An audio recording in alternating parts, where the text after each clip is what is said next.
Good evening to all of you. काल आपला amenorrhea topic मधला ट्रीटमेंट पार्ट जो होता हा थोडा घाईघाईत झालेला आहे. तर आज आपण अगोदर अमेनोरियाची जी काही मॅनेजमेंट असणार आहे त्या संदर्भात माहिती घेऊ आणि आजचा जो आपला टॉपिक असणार आहे पीसीओएसच्या संदर्भात आपण त्यानंतर चर्चा करणार आहोत. तर मग अमेनोरिया आपण कुणाला म्हणणार आहोत, त्याचे टाइप्स किती, त्याची इटिओलॉजी कुठली, प्रायमरी अमेनोरिया, सेकंडरी अमेनोरियाचे कॉजेस काय असणार आहेत या संदर्भात आपण काल चर्चा केलेली आहे. आणि ट्रीटमेंट पार्ट जो आहे हा परत एकदा आपण थोडासा समजून घेण्याचा प्रयत्न करू आणि त्यानंतर मागच्या टॉपिकला आपण सुरुवात करणार आहोत. तर मग या ठिकाणी अमेनोरियाच्या बाबतीत या ठिकाणी आपल्याला ती जी काही फिमेल असणार आहे तिला एज्युकेट करायचं असणार आहे आणि तिला अशुरन्स द्यायचं असेल की तुला योग्य ट्रीटमेंट दिली जाईल आणि त्या ट्रीटमेंटद्वारे तुला ती जी काही मेन्सेस होती ती परत तुला येताना पाहायला मिळणार आहे.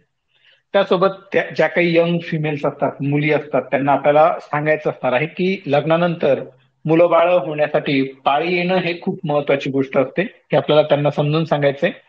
त्यानंतर प्रायमरी हेल्थ केअर जी काही आहे, यापूर्वी तुम्हाला सांगितलंय की कम्प्लीट बेड रेस्ट, दुपारी आपलं कम्प्लीट नाही पण दुपारचे 2 तास रेस्ट हवी, डाएट चांगला असला पाहिजे, वेट इम्प्रुव्हमेंट पाहिजे, तर फॅट असेल तर वेट लॉस झाला पाहिजे, फिजिकल एक्सरसाइज झाला पाहिजे, त्यानंतर मेडिटेशन झालं पाहिजे. या स्वरूपातले प्रायमरी हेल्थ केअर. आणि त्यासोबत जर का अॅनिमिया असेल तर तो अॅनिमिया ट्रीट केला गेला पाहिजे, आयर्न फोलिक ऍसिड सप्लिमेंटेशन दिलं गेलं पाहिजे, अप्रोप्रिएट डाएट असला पाहिजे, प्रोटीन शरीरात जास्त असले पाहिजेत.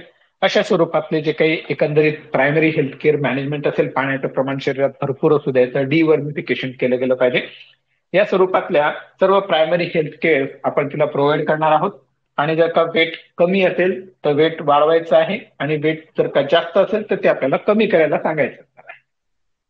त्यानंतर प्रायमरी अमेनोरियाची जी काही मॅनेजमेंट असेल ही as per the cause of primary amenorrhoea, त्यानुसार आपल्याला त्याची ट्रीटमेंट पाहायला मिळणार आहे.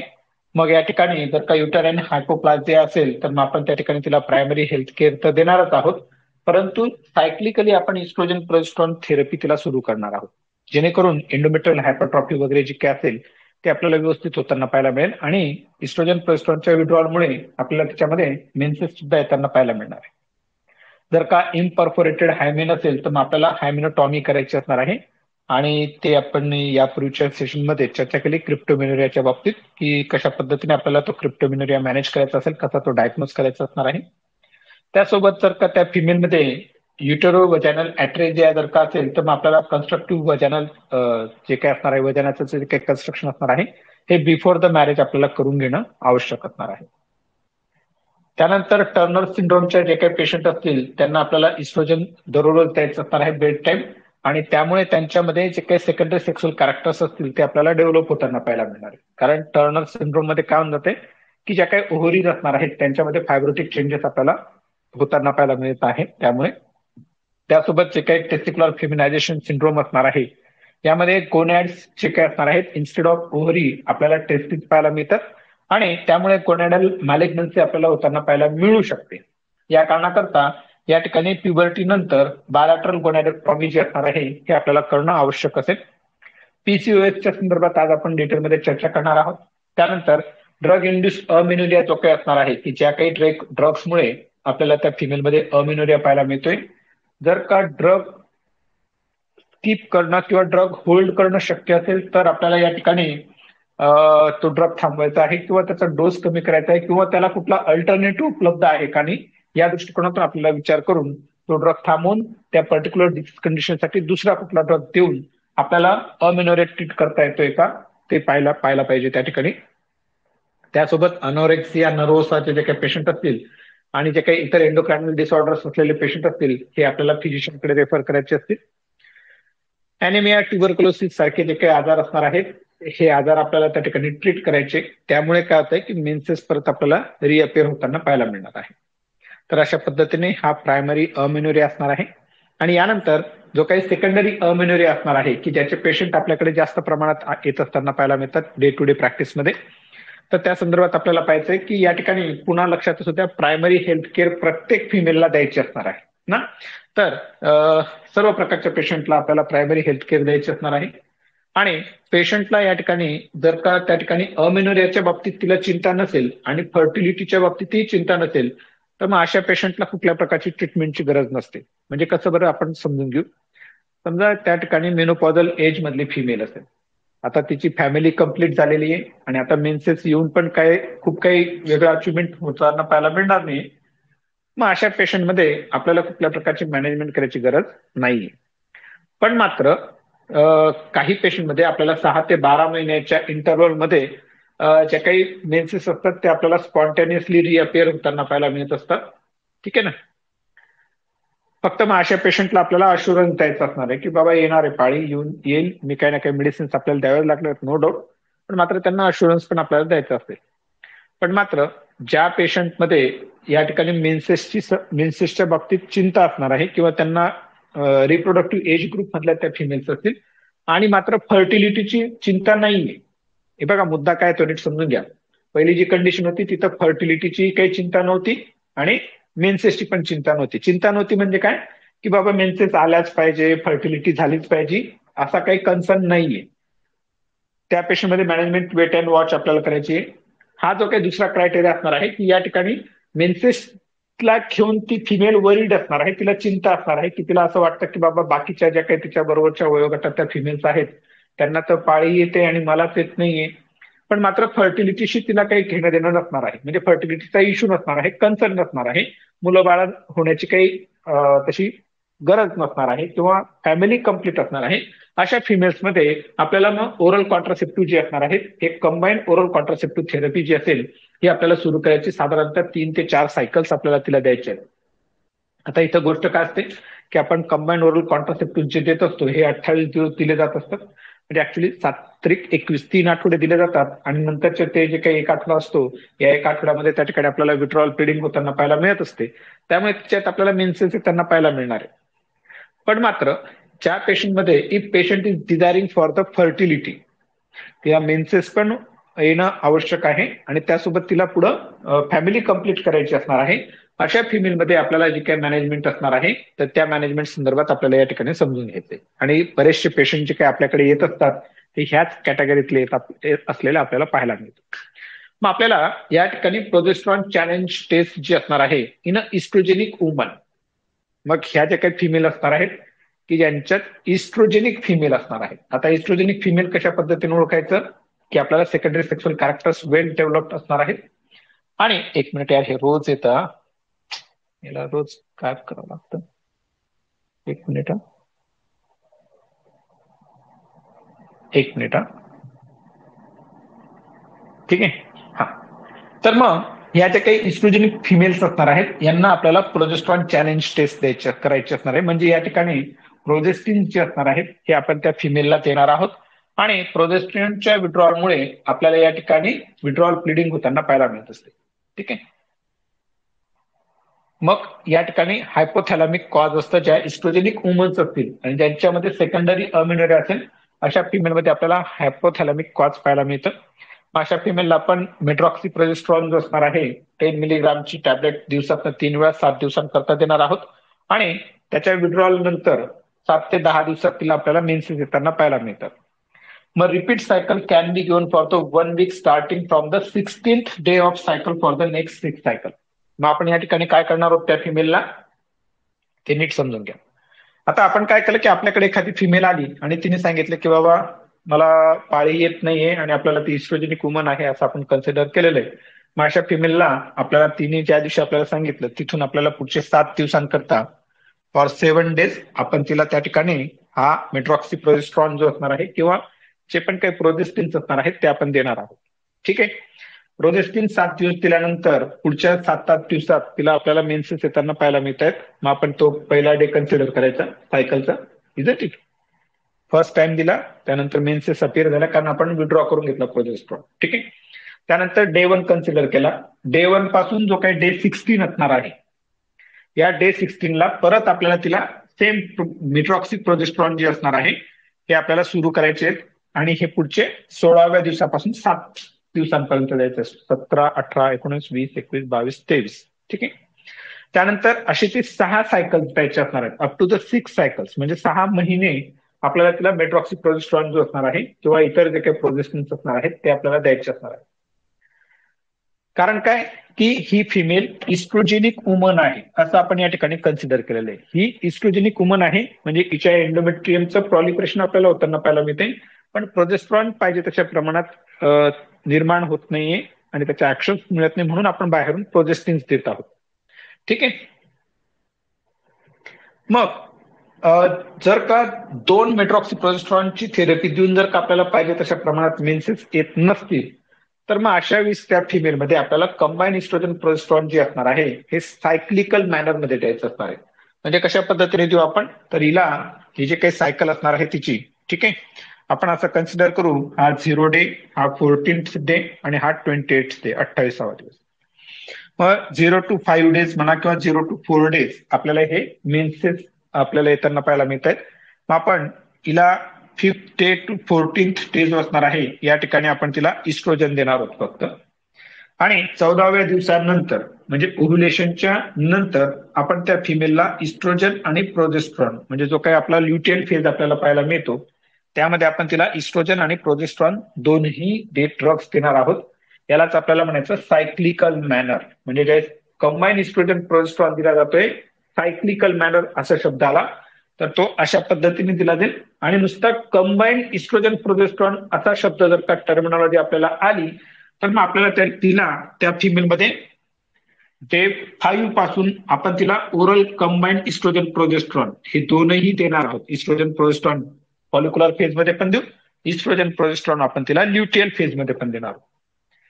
ज्यावेळेस कंबाईन्ड ओरल कॉन्ट्रासेप्टिव्ह हा शब्द येईल किंवा कंबाईन्ड ओरल कॉन्ट्रासेप्टिव्ह म्हणून आपण त्याला, किंवा कंबाईन्ड इस्ट्रोजन प्रोजेस्ट्रॉन असा शब्द येईल, तर डे 5 पासून आपण तिला डे 5 to 28 डे पर्यंत आपण तिला इस्ट्रोजन प्रोजेस्ट्रॉन कंटिन्युअसली देणार आहोत. जे आपण ओरल कॉन्ट्रासेप्टिव्ह मध्ये देतो इतर वेळेस ते हे अशा पद्धतीने दिला जाईल. आणि ज्यावेळेस सायक्लिकल मॅनर हा असा शब्द आलेला असेल त्यावेळेस मग आपण फर्स्ट फेज मध्ये म्हणजे फॉलिक्युलर फेज मध्ये आपण तिला फक्त इस्ट्रोजन देणार आहोत. आणि जो काही ल्युटियल फेज असतो किंवा पोस्ट ओव्ह्युलेटरी फेज असणार आहे त्यावेळेस आपण तिला इस्ट्रोजन आणि प्रोजेस्ट्रॉन असे देणार आहोत. तर ही गोष्ट लक्षात असू द्यायची, याच्यात गडबड होऊ द्यायची नाही. ठीक आहे. त्यानंतर जे काही शिहान्स सिंड्रोमचे किंवा शिहान्स डिसीजचे पेशंट असणार आहेत त्यांना आपल्याला थ्रू आउट द लॉंगर ड्युरेशनसाठी हॉर्मोनल रिप्लेसमेंट थेरपी द्यायची असणार आहे. हायपरप्रोलॅक्टिनिमिया ज्या पेशंटला असेल अशा पेशंटमध्ये आपण ब्रोमोक्रिप्टिन जो असणार आहे हा देतो. आता ब्रोमोक्रिप्टिन का वापरला जातो, कारण ब्रोमोक्रिप्टिन हा D2 अँटागोनिस्ट आहे. D2 रिसेप्टरचं D2 अॅगोनिस्ट आहे, D2 अॅगोनिस्ट असणार आहे. आणि तो D2 अॅगोनिझम प्रोड्यूस केल्या कारणामुळे तो डोपामाइन सारखा ऍक्शन प्रोड्यूस करतो आणि त्यामुळे प्रोलॅक्टिनची लेवल आपल्याला कमी होताना पाहायला मिळते. का? कारण dopamine is prolactin inhibiting hormone. तो प्रोलॅक्टिनच्या इनहिबिशनचं काम करणारा हॉर्मोन डोपामाइन असेल. डोपामाइन या ठिकाणी D2 रिसेप्टरद्वारा ऍक्शन प्रोड्यूस करतो अँटेरियर पिट्युटरीवर, त्यामुळे प्रोलॅक्टिनचा रिलीज कमी होतो. आणि इथं ब्रोमोक्रिप्टिन आपण त्या ठिकाणी पेशंटला देणार आहोत. And bromocriptine will going to decrease the rise level of prolactin. आणि प्रोलॅक्टिनचं जर का प्रमाण कमी झालं तर अल्टिमेटली आपल्याला त्या ठिकाणी पेशंटमध्ये मेन्सेस अपियर होताना पाहायला मिळणार. जर का हायपोथायरॉइडिझमचं पेशंट असेल तर मग थायरॉइड हॉर्मोन रिप्लेसमेंट जी असणार आहे ती आपल्याला पेशंटला करायची असणार आहे.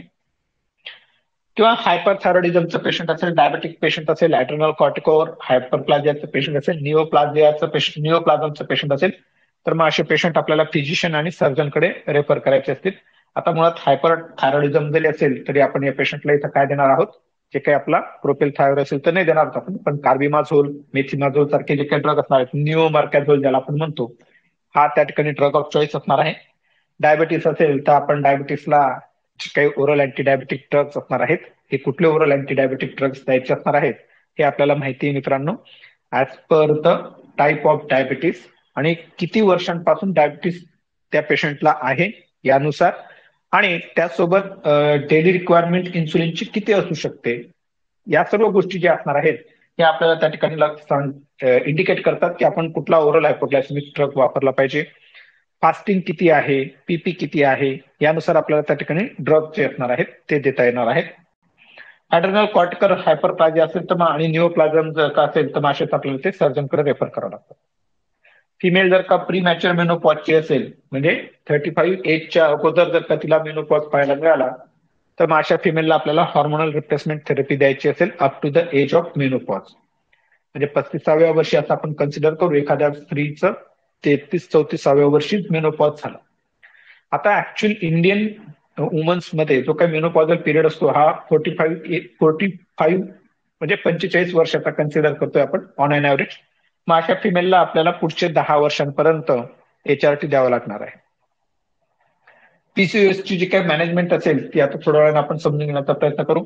अंडर न्यूट्रिशन असेल, सिव्हिअर अॅनिमियाचे जे काही पेशंट असतील त्यांचा तो अॅनिमिया ट्रीट करायचा आहे, वेट गेन करायचं आहे, प्रोटीन सप्लिमेंट द्यायचे असणार आहेत, न्यूट्रिशियस डाएट द्यायचं असणार आहे. ड्रग जर का स्टॉप करणं पॉसिबल असेल तर मग आपल्याला ती ड्रग थेरपी स्टॉप करायची असेल किंवा अल्टरनेटिव्ह ड्रग थेरपी द्यायची असणार आहे. आणि जे काही सिस्टमिक डिसिजेस असतील ते आपल्याला त्या ठिकाणी ऍज पर द पॅथॉलॉजी ते आपल्याला ट्रीट करायचे असणार आहे.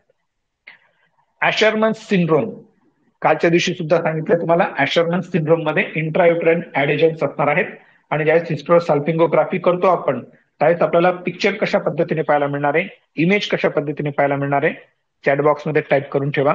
कालच्या दिवशी आपण चर्चा केलेली आहे. कालच्या दिवशी ज्यावेळेस आपण अमेनोरिया टॉपिक संदर्भात चर्चा करत होतो त्यावेळेस ऍशरमन सिंड्रोम मध्ये आपल्याला अपिअरन्स कसं पाहायला मिळते. ठीक आहे, मी थोड्या वेळाने सांगतो हा. तर मग ज्या काही ऍशरमन सिंड्रोमच्या फिमेल्स असतील यांच्यामध्ये आपल्याला ग्रॅज्युअली सर्वायकल डायलेटेशन करायचं आहे 8 mm अंडर जनरल अनेस्थेशिया, कारण इथे ऍडिजन्स आहेत. ठीक आहे, आणि त्यानंतर आपल्याला त्या फिमेलला इंट्रायुटराइन ऍडिजन्स जे असतील ते आपल्याला रिमूव्ह करायचे आहेत आणि त्यानंतर जे काही इंट्रायुटराइन कॉपर टी असणार आहे ही कॉपर टी आपल्याला त्या ठिकाणी इंट्रोड्यूस करायची असणार आहे किंवा कॉपर टी आपल्याला त्या ठिकाणी बसवायची असणार आहे. कॉपर टी काय करणार मित्रांनो, कॉपर टी या ठिकाणी युटेराइन ऍडेजन्स जे असणार आहेत ते होऊ देत नाही. या कारणाकरता कॉपर टीचा वापर होणार आहे. आणि त्यासोबत या फिमेलमध्ये आपल्याला सायक्लिकल ओरल कॉन्ट्रासेप्टिव्ह द्यायचे असणार आहे. आपलं माफ करा, सायकल्स ऑफ ओरल कॉन्ट्रासेप्टिव्ह द्यायचे असणार आहे. ठीक आहे, तर मग ऍशरमन सिंड्रोम मध्ये ज्यावेळेस इंट्रायुटराइन ऍडेजन्स असतील त्यावेळेस आपल्याला जे काही अपिअरन्स पाहायला मिळणार आहे ते हनी कोम लाईक अपिअरन्स पाहायला मिळणार आहे. मधमाशांचं पोळं जे आपल्याला पाहायला मिळतं त्या स्वरूपात आपल्याला अपिअरन्स पाहायला मिळणार आहे. तर मग प्रोग्नोसिस कसं असणार आहे, तर मोस्टली जे काही प्रायमरी अमेनोरियाचे पेशंट असतात यांच्यात प्रोग्नोसिस हा पुअर पाहायला मिळतो. त्याच्या मागचे कारण काय असणार आहेत की जे काही हायपोथॅलॅमिक कॉज असणार आहेत, एंडोक्रायनल कॉजेस, हे बऱ्याच वेळा कंजेनायटल स्वरूपातले असू शकतात किंवा त्यासोबत आपल्याला या ठिकाणी क्रोमोझोमल ॲबनॉर्मॅलिटी पण पाहायला मिळते. या कारणाकरता या फिमेल्समध्ये आपल्याला प्रायमरी अमेनोरियाच्या फिमेल्समध्ये आपल्याला मेन्स्ट्रुएशन किंवा मेन्सेस येण्याचं जे काही प्रमाण असतं हे थोडेसे चान्सेस कमी पाहायला मिळतात. प्रोग्नोसिस त्यांचं पुअर असणार आहे. सेकंडरी अमेनोरियाचे ज्या काही पेशंट असणार आहेत त्यांच्यात आपल्याला 50% पेशंटमध्ये विदिन 1 year स्पॉन्टेनियस क्युअर आपल्याला होताना पाहायला मिळतो. स्पॉन्टेनियसली त्या ठिकाणी क्युअर होणार आहे. पण मात्र जितका जास्त कालावधी करता अमेनोरिया असणार आहे तितके कमी चान्सेस आपल्याला त्या मेन्सेसचे अपिअर होण्याचे चान्सेस कमी होत असताना पाहायला मिळतं. या कारणाकरता आपल्याला आपल्याकडे येणारे जे काही प्रत्येक, पुन्हा तेच आहे मित्रांनो, येणाऱ्या प्रत्येक फिमेलचं आपल्याला मेन्स्ट्रुअल हिस्ट्री घ्यायची असणार आहे. काल थोडी हा टॉपिक चर्चा करत असताना घाई झाली होती, थोडस एक अचानक काम आठवलं त्यामुळे काल मला ते अचानक थांबवावं लागलं, म्हणजे थोडं घाईघाईत घेतलं गेलं माझ्याकडनं. पण खरं सांगू का, मी असं घाईघाईत तरी घेतलं ना काल, मला नाईलाज होता माझा, पण तरी मला स्वतःलाच कुठेतरी काहीतरी अपराध केल्यासारखं वाटत होतं की मी काहीतरी माझ्या विद्यार्थ्यांसोबत चूक केलेली, काहीतरी चुकीचं केलेलं आहे. त्यामुळे आज आपण हे सुरुवातीचे जे काही 10-15 मिनिटं आहेत, 20 मिनिटं, हे आपण कालचा टॉपिक जो आहे त्या संदर्भात चर्चा केलेली आहे. आणि आजचा जो काही आपल्याला टॉपिक आहे पॉलिसिस्टिक ओव्हॅरियन सिंड्रोम, खूप महत्वाचा टॉपिक आहे. सध्याला आपण जर का आपल्या आजूबाजूला पाहिले तर खूप सारे पेशंट हे आपल्याला PCOS चे पाहायला मिळतात.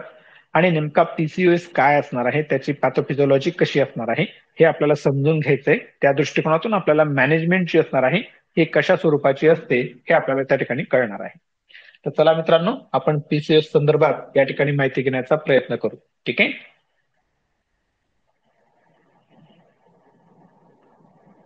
एक मिनिट फक्त.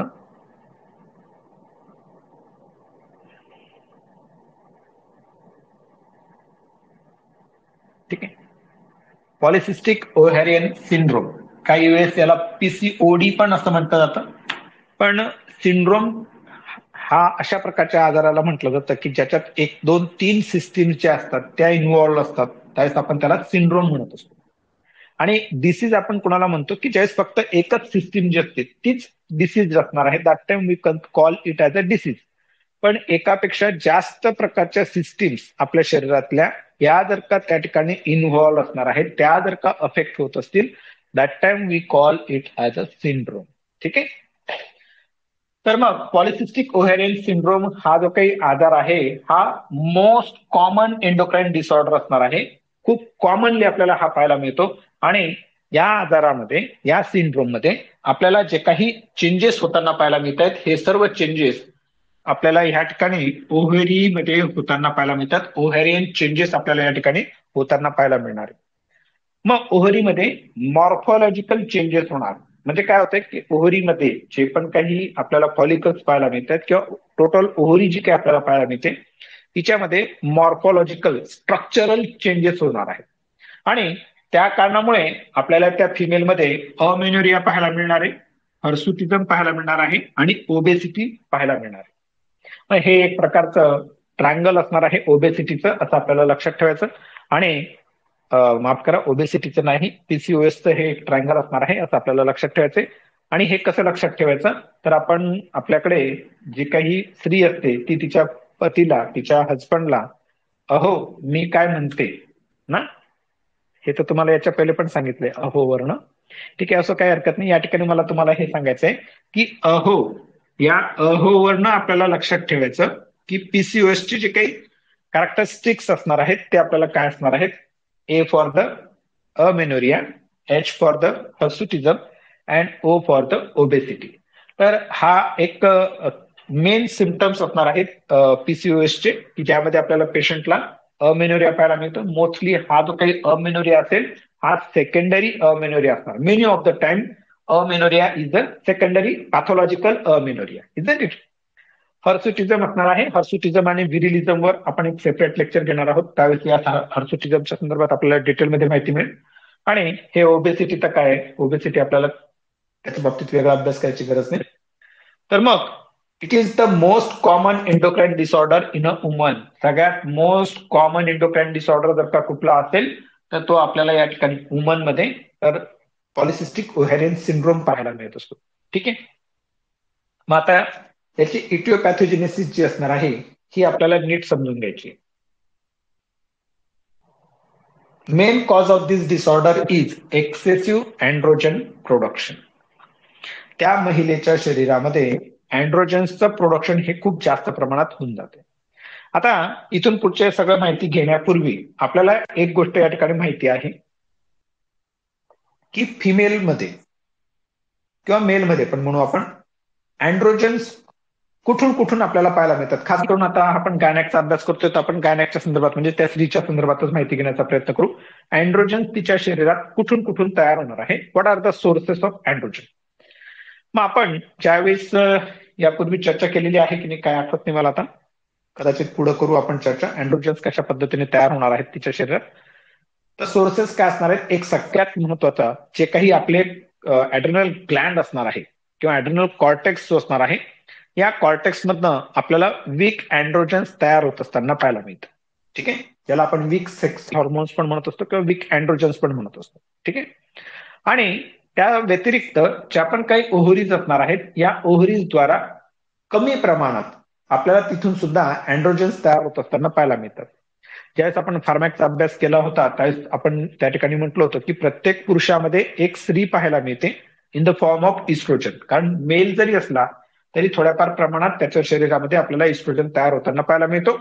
आणि त्यासोबत आपण हे पण अभ्यास केला होता की प्रत्येक स्त्रीमध्ये एक पुरुष पाहायला मिळतो. म्हणजे जरी ती फिमेल असली तरी मात्र तिच्या शरीरामध्ये मेल सेक्स हॉर्मोन की जो काही टेस्टोस्टेरॉन असणार आहे, जे काही अँड्रोजन्स असणार आहेत, हे आपल्याला पाहायला मिळणार आहे.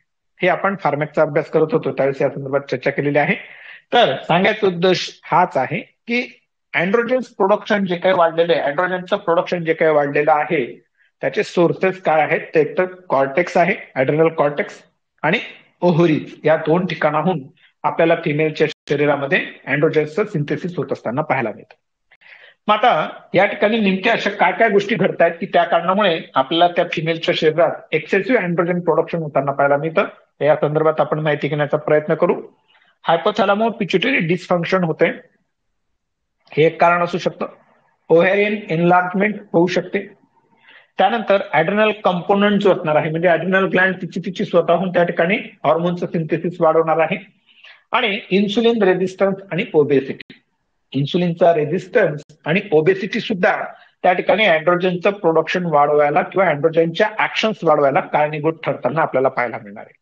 मग हे नेमकं कशा पद्धतीने घडतं, कशा पद्धतीने होणार आहे, या संदर्भात आपल्याला माहिती घ्यायची आहे. आणि काय माहिती का, अलाइडचा जो काही सब्जेक्ट आहे मित्रांनो, म्हणजे पूर्ण अलाइड म्हणतोय मी, नुसतं गायनेकॉप्स पेडियाट्रिक मेडिसिन नाही म्हणते. हा म्हणजे हेच 4-5 विषय जे आहेत, नुसते फार्मॅकच महत्वाचं नाही इथं. सीसीएमपी या कोर्समध्ये फार्मॅक्स सोबत आपण जे काही ड्रग शिकतो आहोत, या वेगवेगळ्या एंडोजिनियस सबस्ट्रेटच्या तुमच्या माझ्या शरीरावर कशा पद्धतीच्या ऍक्शन्स आपल्याला पाहायला मिळतात, या आपण अतिशय चांगल्या पद्धतीने त्या ठिकाणी माहिती घेतलेली आहे. आणि आता त्या एंडोजेनियस सबस्ट्रेटचं प्रमाण जास्त झाल्या कारणामुळे किंवा कमी झाल्या कारणामुळे ज्या पण काही पॅथॉलॉजिकल कंडिशन्स तुमच्या माझ्या शरीरात होत आहेत, त्या पॅथॉलॉजिकल कंडिशन्सला ओव्हरकम करण्यासाठी आपल्याला जे काही ड्रग्स वापरायचे आहेत, हे ड्रग्स आपल्याला फार्मॅक मधनच येतात, त्या नॉलेज मधनच आपल्याला कळतं. आणि या ज्या काही वेगवेगळ्या कंडिशन्स आपण पाहणार आहोत इथून पुढे काही 1-2 महिने, त्यावेळेस मग आपल्याला हा पर्टिक्युलर ड्रग ह्या पर्टिक्युलर कंडिशन मध्ये का वापरला गेला, याचं उत्तर आपल्याला पाहायला मिळत असतं. आणि त्या कारणाकरता मुळात फार्मॅक हा विषय खूप चांगल्यापैकी प्रिपेअर असणं महत्वाचं आहे. खरं तर मेडिकल प्रॅक्टिसमध्ये फिजिओलॉजी चांगली असली पाहिजे, पॅथॉलॉजी हा सब्जेक्ट चांगला असला पाहिजे, आणि फार्मॅकोलॉजी हा विषय चांगला असला पाहिजे. नो डाऊट जे काही क्लिनिकल सब्जेक्ट आहेत इतर, ते तर आपल्याला महत्वाचे आहेतच, पण जो काही बेस असणार आहे प्रत्येक मेडिकोचा, फिजिओलॉजी, पॅथॉलॉजी, फार्मॅकोलॉजी, 3P, आणि 4था P पवार आकाश ना, तर हे 4P चांगल्यापैकी झालेले असले पाहिजे, तर मग काही अडचण येणार नाही. तर चला, हायपोथॅलामो पिट्युटरी डिसफंक्शन मुळे आपल्याला नेमकं काय काय गडबड होताना पाहायला मिळणार आहे, ते आपल्याला या ठिकाणी समजून घ्यायचं.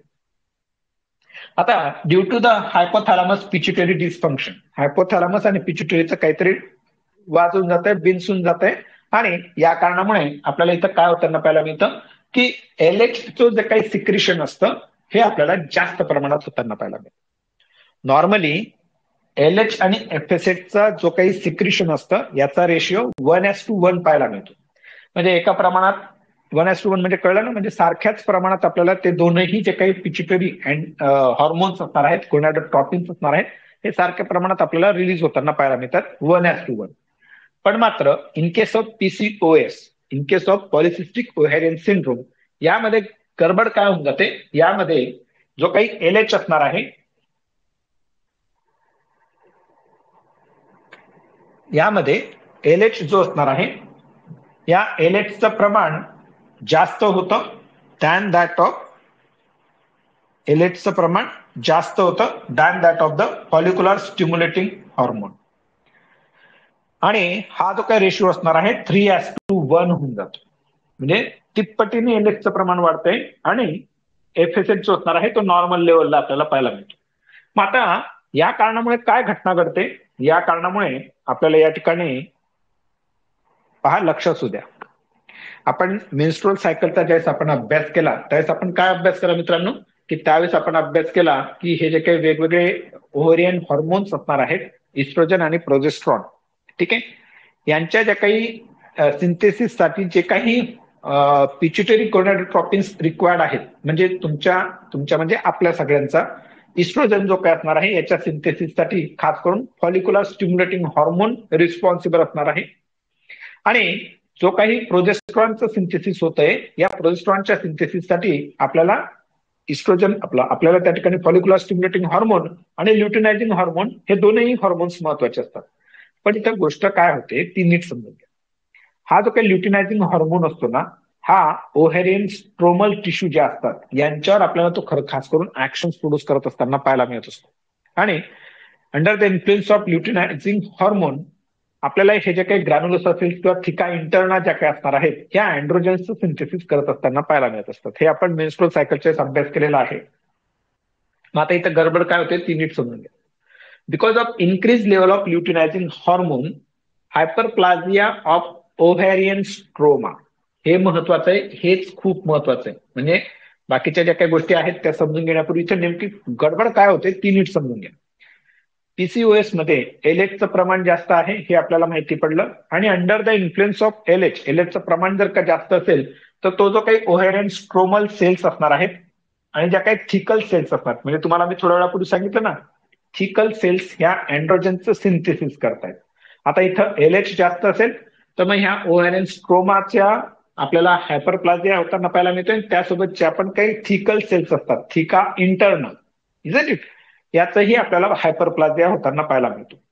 मग आता यांचं जर का हायपरप्लाझिया झाला, यांचा जर का त्या ठिकाणी सेल्स वाढल्या तर याचा परिणाम काय होईल की या सेल्सद्वारा काय सिंथेसाइज होतोय, या सेल्सद्वारा हे जे काही अँड्रोजन्स असणार आहेत ज्याला आपण म्हणणार आहोत अँड्रोस्टेनिडियॉन.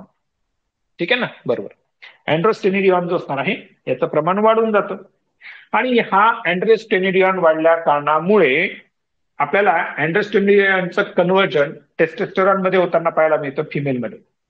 आता गोष्ट काय आहे की असाही युजली फिमेलच्या शरीरामध्ये अँड्रोस्टेनिडियॉन जो असतो हा तयार होतोच आहे.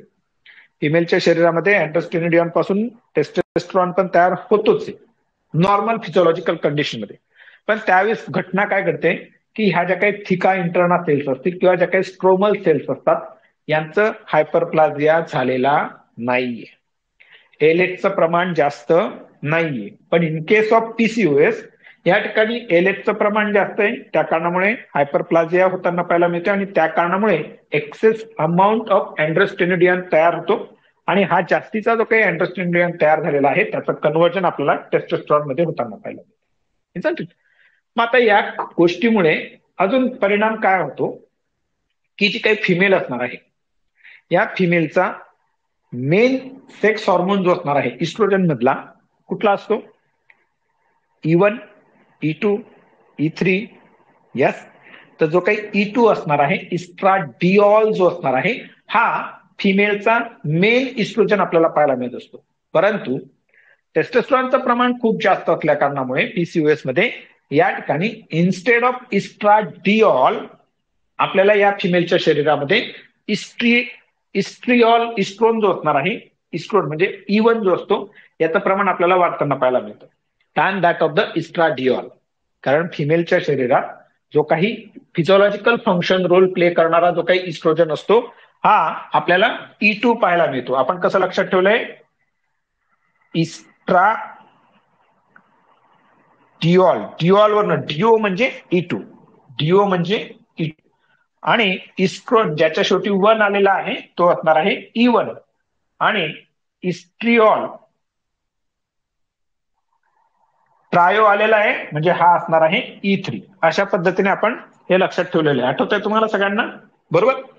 तर मग आता घटना काय घडली इथं की हिच्या शरीरामध्ये इन्स्टेड ऑफ इस्ट्राडिऑल हिच्या शरीरामध्ये आपल्याला हा इस्ट्रोन जे असणार आहे याचं प्रमाण वाढतं.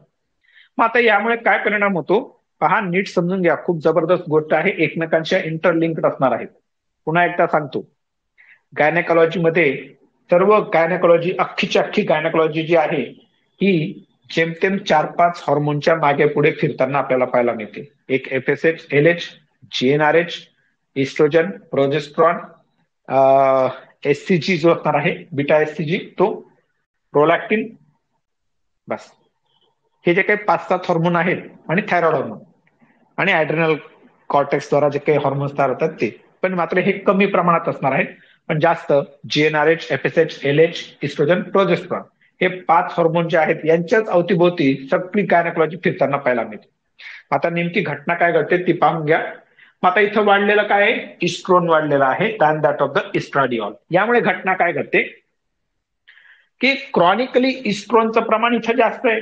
कारण का जास्त आहे, कारण आपल्याला टेस्टोस्टेरॉनचं प्रमाण जास्त आहे, टेस्टोस्टेरॉनचं पेरिफेरीमध्ये कन्व्हर्जन होत आहे इस्ट्रोनमध्ये, आणि क्रॉनिकली इस्ट्रोनचं प्रमाण जास्त असल्या कारणामुळे आता हा इस्ट्रोन हायर सेंटरवर निगेटिव्ह फीडबॅक मेकॅनिझम प्रोड्यूस करतो, आणि हा निगेटिव्ह फीडबॅक मेकॅनिझम प्रोड्यूस करत असल्या कारणामुळे आपल्याला इथं जे काही एफएसएचचं प्रमाण असणार आहे हे कमी होऊन जात आहे.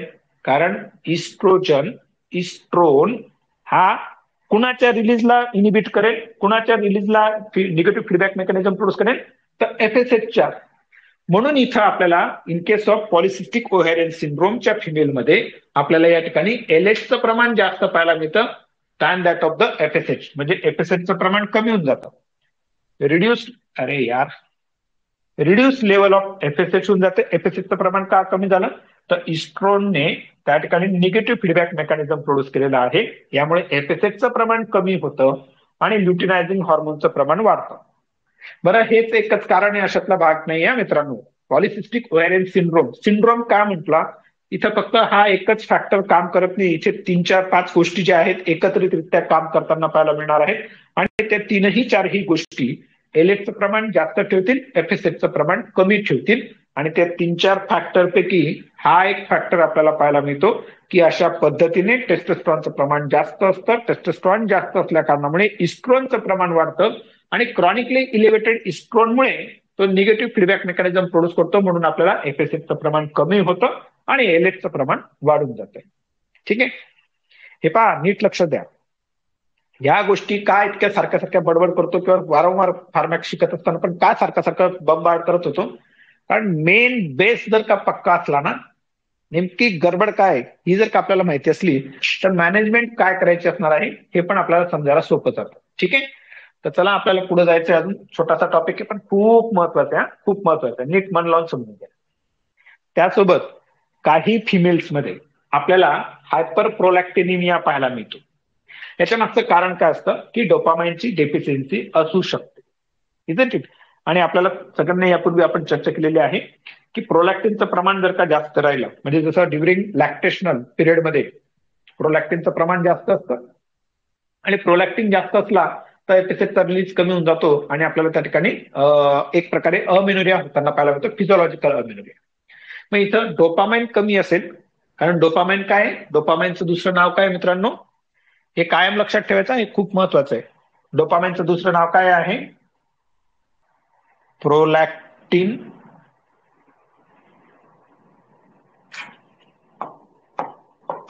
Inhibiting hormone. ठीक आहे ना, हे लक्षात राहू द्या. आता डोपामाइन जर का कमी असेल तर डोपामाइनचं कमी असल्या कारणामुळे प्रोलॅक्टिनचं इनिबिशन होईल का, नाही होत. प्रोलॅक्टिनचं इनिबिशन होत नाही, याचाच अर्थ आपल्याला फिमेलमध्ये हायपर प्रोलॅक्टिनिमिया पाहायला मिळणार आहे. ठीक आहे ना.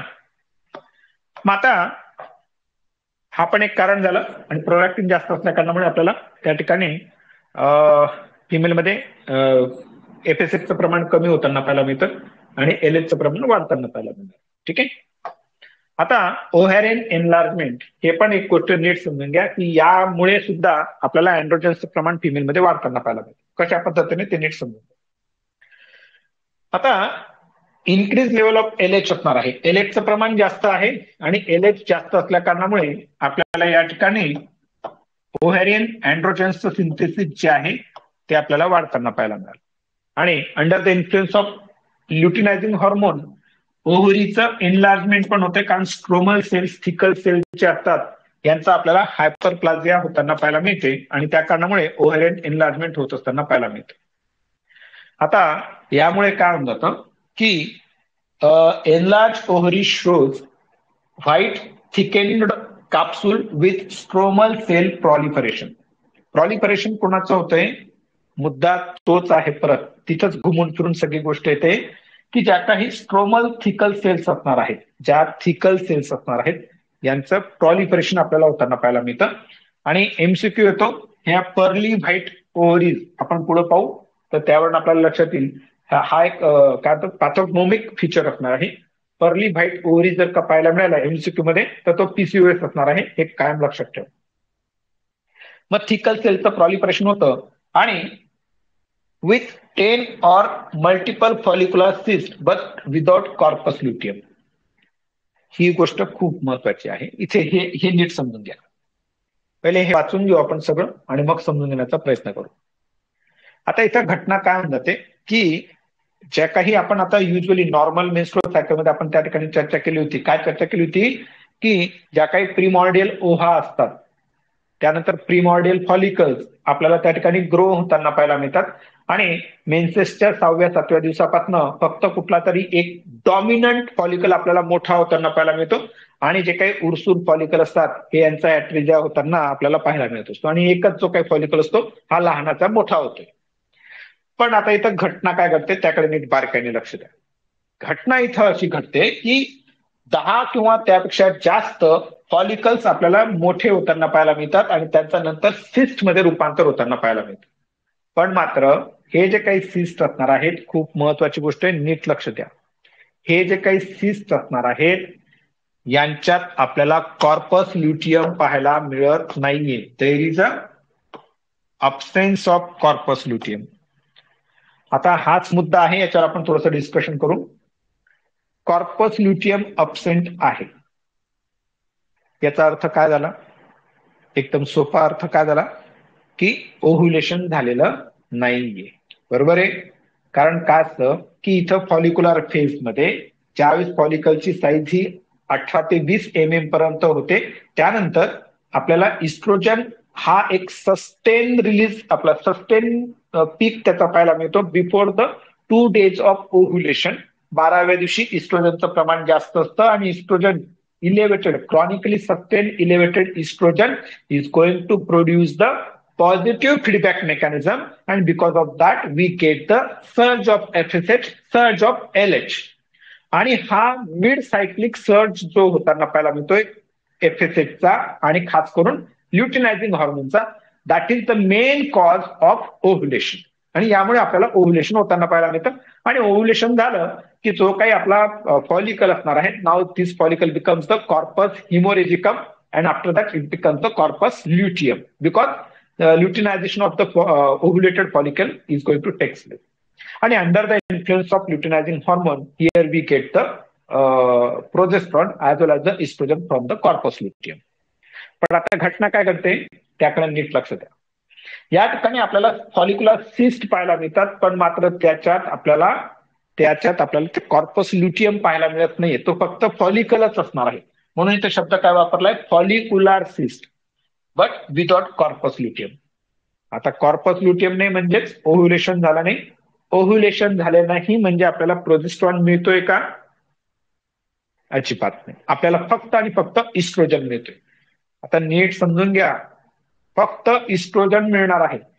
आणि जर का आपल्याला त्या शरीरामध्ये आपल्यामध्ये फिमेलच्या शरीरामध्ये फक्त इस्ट्रोजन जर का मिळत असेल तर एंडोमेट्रियल सायकलवर आपल्याला कुठले चेंजेस पाहायला मिळतील? फक्त प्रॉलिफरेटिव्ह चेंजेस पाहायला मिळतील. सिक्रेटरी बनेल का एंडोमेट्रियम? नाही बनणार. का? कारण इथं ओव्ह्युलेशनच झालेलं नाहीये. आणि ओव्ह्युलेशन झालं नाही म्हणून आपल्याला इथं प्रोजेस्ट्रॉन मिळत नाही. प्रोजेस्ट्रॉन मिळत नाही म्हणून इस्ट्रोजन प्राइम्ड युटरस जो असणार आहे तो आता सिक्रेटरी बनत नाहीये. दोन गोष्टी नीट समजून घ्या.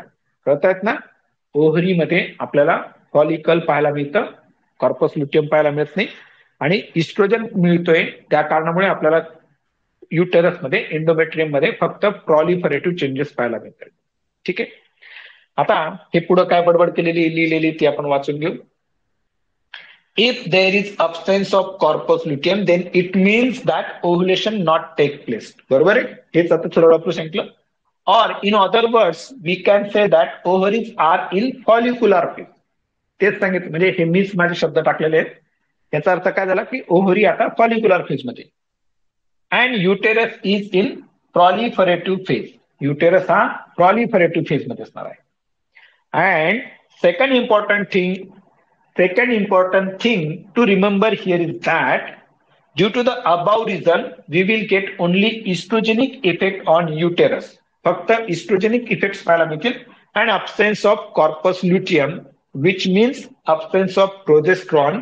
Hence we will not get normal menstrual bleeding.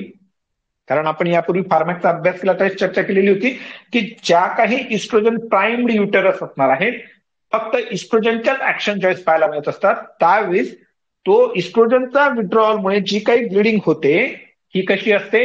एक तर ही इरेग्युलर असणार आहे, एक्सेसिव्ह असणार आहे, किंवा त्या ठिकाणी मेन्स्ट्रुअल ब्लिडिंग जी असणार आहे ही आपल्याला नॉर्मल पाहायला मिळत नाही. कारण मेन जो काही मेन्स्ट्रुअल ब्लिडिंग आपल्याला होताना पाहायला मिळते, एंडोमेट्रियल शेडिंग जी आपल्याला होताना पाहायला मिळते ही प्रोजेस्ट्रॉनमुळे होताना पाहायला मिळते. प्रोजेस्ट्रॉनचा विड्रॉल होतो, त्यामुळे आपल्याला या ठिकाणी शेडिंग होताना पाहायला मिळते. ठीक आहे ना. Hence in PCOS menstrual irregularities are there. ज्या काही पीसीओएसच्या पेशंट असतात त्यांच्यामध्ये मेन्स्ट्रुअल इरेग्युलॅरिटी का पाहायला मिळत आहेत, तर त्याच्या मागचं मुख्य कारण आहे की हिच्या शरीरात आपल्याला फक्त आणि फक्त इस्ट्रोजनचं राज्य पाहायला मिळतं आणि इस्ट्रोजन असल्या कारणामुळे मेन्स्ट्रुअल इरेग्युलॅरिटीज आपल्याला त्या ठिकाणी पाहायला मिळणार. ठीक आहे. आता हा थोडस थांबून घ्या, माझा क्वेश्चन आहे. अर्थात तुम्ही नोट्स जर का पाहिल्या असतील, वाचल्या असतील, त्याचं उत्तर माहिती तुम्हाला. अरे हे कसं काय झालं. ठीक आहे. And this proliferated ovarian stroma synthesize more androgens, androstenedione. बरोबर आहे की नाही. कारण या ठिकाणी काय होऊन गेलंय की स्ट्रोमल सेल्स ह्या हायपरप्लाझिया झालेला आहे, त्यांचं प्रॉलिफरेशन झालेलं आहे, त्यामुळे आपल्याला अँड्रोस्टेनिडियन पाहायला मिळतोय. नाव क्वेश्चन इज दॅट, माझा प्रश्न काय आहे तो नीट समजून घ्या. Though increase level of luteinising hormone. आता इथं काय आहे, in case of polycystic ovarian syndrome मध्ये आपल्याला एलएचचं प्रमाण जास्त पाहायला मिळत आहे than that of the FSH. बरोबर आहे. मग आता प्रश्न असा आहे की जर का एलएचचं प्रमाण जास्त आहे, मग तरी सुद्धा आपल्याला कॉर्पस ल्युटियम का पाहायला मिळत नाही. कॉर्पस ल्युटियम केव्हा पाहायला मिळतो की ज्यावेळेस या ठिकाणी ओव्ह्युलेशन होतंय त्यावेळेस. बरोबर आहे. ओव्ह्युलेशन केव्हा होताना पाहायला मिळते, ज्यावेळेस एलएचचं प्रमाण वाढतंय तेव्हा. आणि आपल्याकडे तर इथं दुनियाभरचा एलएच पडलेला आहे इन केस ऑफ पीसीओएस मध्ये, कारण एफएसएच कमी आहे, एलएच जास्त आहे. मग तरी सुद्धा ओव्ह्युलेशन का होत नाही, तरी सुद्धा कॉर्पस ल्युटियम का पाहायला मिळत नाहीये, हा खरा महत्वाचा प्रश्न आहे. तर याचं उत्तर जे काय असणार आहे ते उत्तर पण खूप सोपं आहे. गंमत काय आहे की आपल्याला एलएच किती आहे, जास्त आहे, कमी आहे, मध्यम आहे, जितका आहे तितका आहे, त्यापेक्षा जास्त महत्वाची गोष्ट काय असते, mid cyclic surge of LH. ज्यावेळेस 14वा दिवस असणार आहे, आपण असं कन्सिडर करू की 28 दिवसांची नॉर्मल सायकल आहे एखाद्या फिमेलची, तर 14व्या दिवशी जो काही इस्ट्रोजनचा प्रमाण वाढल्या कारणामुळे पॉझिटिव्ह फीडबॅकमुळे जो काही इथं आपल्याला एलएच आणि एफएसएचचा, खास करून एलएचचा मिड सायक्लिक सर्ज होताना पाहायला मिळतोय. ती डायग्राम आठवते का तुम्हाला सगळ्यांना. तुम्हाला बोललो तो आठवतोय का की हा ग्राफच खूप महत्वाचा आहे. ग्राफ जर कळला असेल तर मी आता ही जी काही बडबड करतोय ना ही तुम्हाला सगळ्यांना कळणार आहे. हे पहा काय होतं की हा एफएसएच असा असा असा असा होता. ठीक आहे. आणि मिड सायक्लिक 2 दिवस अगोदर आपल्याला एफएसएचचं प्रमाण वाढताना पाहायला मिळालं. आणि त्यासोबत ल्युटिनायझिंग हॉर्मोन तर सुरुवातीपासूनच कमी होता, पण मात्र एक मिनिट, अरे आता याला बॅक कसं जाते ते देतो, थांबा एक मिनिट. हा एफएसएच आहे, आपण असं समजू 2 दिवस अगोदर हा एफएसएच वाढतो आणि नंतर कमी होऊन जातो. आणि एलएच जो असतो हा सुरुवातीपासून आपल्याला कमी पाहायला मिळतो. आणि इथं under the influence of FSH इस्ट्रोजनचं प्रमाण वाढलेलं असतं आणि इस्ट्रोजनचं प्रमाण जास्त असल्या कारणामुळे तो पॉझिटिव्ह फीडबॅक मेकॅनिझम प्रोड्यूस करतो आणि त्या पॉझिटिव्ह फीडबॅक मेकॅनिझममुळे आपल्याला या ठिकाणी ल्युटिनायझिंग हॉर्मोनचा सर्ज होताना पाहायला मिळतो. आणि हा सर्ज होतो त्यामुळे आपल्याला या ठिकाणी ओव्ह्युलेशन होताना पाहायला मिळते. आता इथं या कंडिशनमध्ये पीसीओएस मध्ये काय घटना आहे की ल्युटिनायझिंग हॉर्मोन जो असणार आहे हा असं आपण असं समजू की त्याचं प्रमाण एक कॉन्स्टंट लेवलमध्ये पाहायला मिळतंय. त्याचा मिड सायक्लिक सर्ज होत नाहीये आणि ओव्ह्युलेशन होण्यासाठी आपल्याला mid cyclic surge of LH is required आणि तो इथं होत नाही. जरी एलएचचं प्रमाण जास्त आहे, मान्य आहे मला, एलएचचं प्रमाण जास्त आहे मान्य आहे, पण ओव्ह्युलेशन होण्यासाठी mid cyclic surge of LH is required आणि ही घटना इथं न घडल्या कारणामुळे आपल्याला या ठिकाणी ओव्ह्युलेशन होताना पाहायला मिळत नाही. ओव्ह्युलेशन होत नाही म्हणून कॉर्पस ल्युटियम तयार होत नाही, कॉर्पस ल्युटियम तयार होत नाही म्हणून इथं प्रोजेस्ट्रॉन मिळत नाही, प्रोजेस्ट्रॉन मिळत नाही म्हणून फक्त इस्ट्रोजनच्या ऍक्शन्स मिळतात, फक्त इस्ट्रोजनच्या ऍक्शन्स मिळतात म्हणून इथं इरेग्युलर मेन्सेस पाहायला मिळतात. ठीक आहे. तर now question is that though the increased level of luteinising hormone why corpus luteum is not present in this condition. तर आन्सर आहे though there is a high level of luteinising hormone in blood, then also ovulation does not occur because for ovulation mid cyclic surge of LH is necessary. तर हे त्याच्या मागचं उत्तर असणार आहे. ठीक आहे. हा प्रश्न मीच तयार केलेला आहे, उत्तर पण मीच दिलेलं आहे. हा म्हणजे पुस्तकातनं अभ्यास केलाय म्हणूनच त्या मित्रांनो, मी काय देवाचं डोकं नाहीये आणि मी या विषयातला काही पीजी पण नाहीये. ठीक आहे. पण मात्र काय आहे की पुस्तकं हे जे तुम्हाला पुस्तकं जी गोष्ट सांगतील हे आपले सख्खे आईवडील सुद्धा सांगणार. म्हणजे मला सांगायचा उद्देश हा आहे, आईवडील हे कधीही आपल्या मुलाबाळांचा चांगलाच हेतूने विचार करत असतात. मला सांगायचं काय की आपल्या पुस्तकांमध्ये किती ताकद आहे हे मला तुम्हाला सांगायचं. आई वडिलांपेक्षा नक्कीच ते मोठे नाहीयेत, पण जगाची ओळख करून देण्यासाठी, जगासमोर तुम्हाला दोन शब्द उभं राहून बोलण्यासाठीची जी काही ताकद असणार आहे ही पुस्तकातनं मिळतं, आणि ते पुस्तकं वाचण्यासाठीचे जे काही शक्ती असणार आहे, आशीर्वाद असणार आहे, ते आपल्या आई वडिलांपासून मिळत असतात. ठीक आहे. असो, चांगला मित्र जर निवडायचा असेल तर एखादं चांगलं पुस्तक वापरा, पुस्तक अभ्यासा, त्याच्याशी मैत्री करा, मजा येईल खूप. असं पुढचा जो काही भाग असणार आहे, ऍड्रिनल कंपोनंट. आता काय म्हणतं ऍड्रिनल ग्लँड, इथं काय तिचं काय म्हणणं आहे ते आपण समजून घेण्याचा प्रयत्न करू. ऍड्रेनोकॉर्टिकोट्रॉपिक हॉर्मोन, ज्याला आपण एसीटीएच म्हणतो, हा काय करतो भाऊ, ऍड्रिनल फंक्शन आणि ज्या काही it stimulate the adrenal gland. ACTH काय करतो, ऍड्रिनल ग्लँडला स्टिम्युलेट करतो. फक्त एवढंच इथं घटना घडताना पाहायला मिळत नाही. इथं काय होऊन जातं की जे काही अँड्रोजन फॉर्मिंग एन्झाईम्स असतात, जे काही अँड्रोजन फॉर्मिंग एन्झाईम्स असणार आहेत, यांचं आपल्याला अपरेग्युलेशन होताना पाहायला मिळतं. आणि या कारणामुळे काय घटना घडते की या कारणामुळे अँड्रोजन्सचं प्रमाण वाढतं, आणि अँड्रोजन्सचं प्रमाण वाढल्या कारणामुळे इथं फिमेलमध्ये आपल्याला ओव्हरीजद्वारा आणि ऍड्रिनल कॉर्टेक्सद्वारा दोघांद्वारे अँड्रोजन्सचं प्रोडक्शन वाढताना पाहायला मिळतं.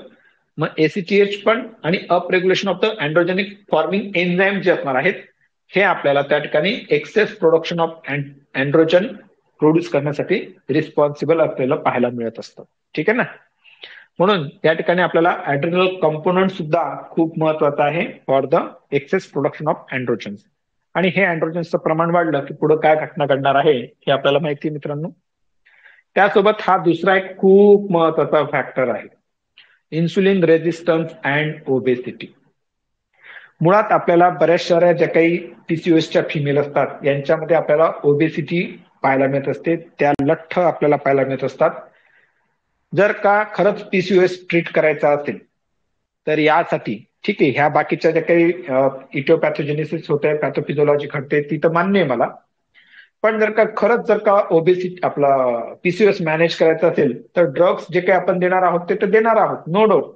पण त्या ड्रग्स पेक्षाही खूप जास्त महत्वाची इथं जादू करणारी जर का कुठली गोष्ट असेल तर obesity management, weight loss.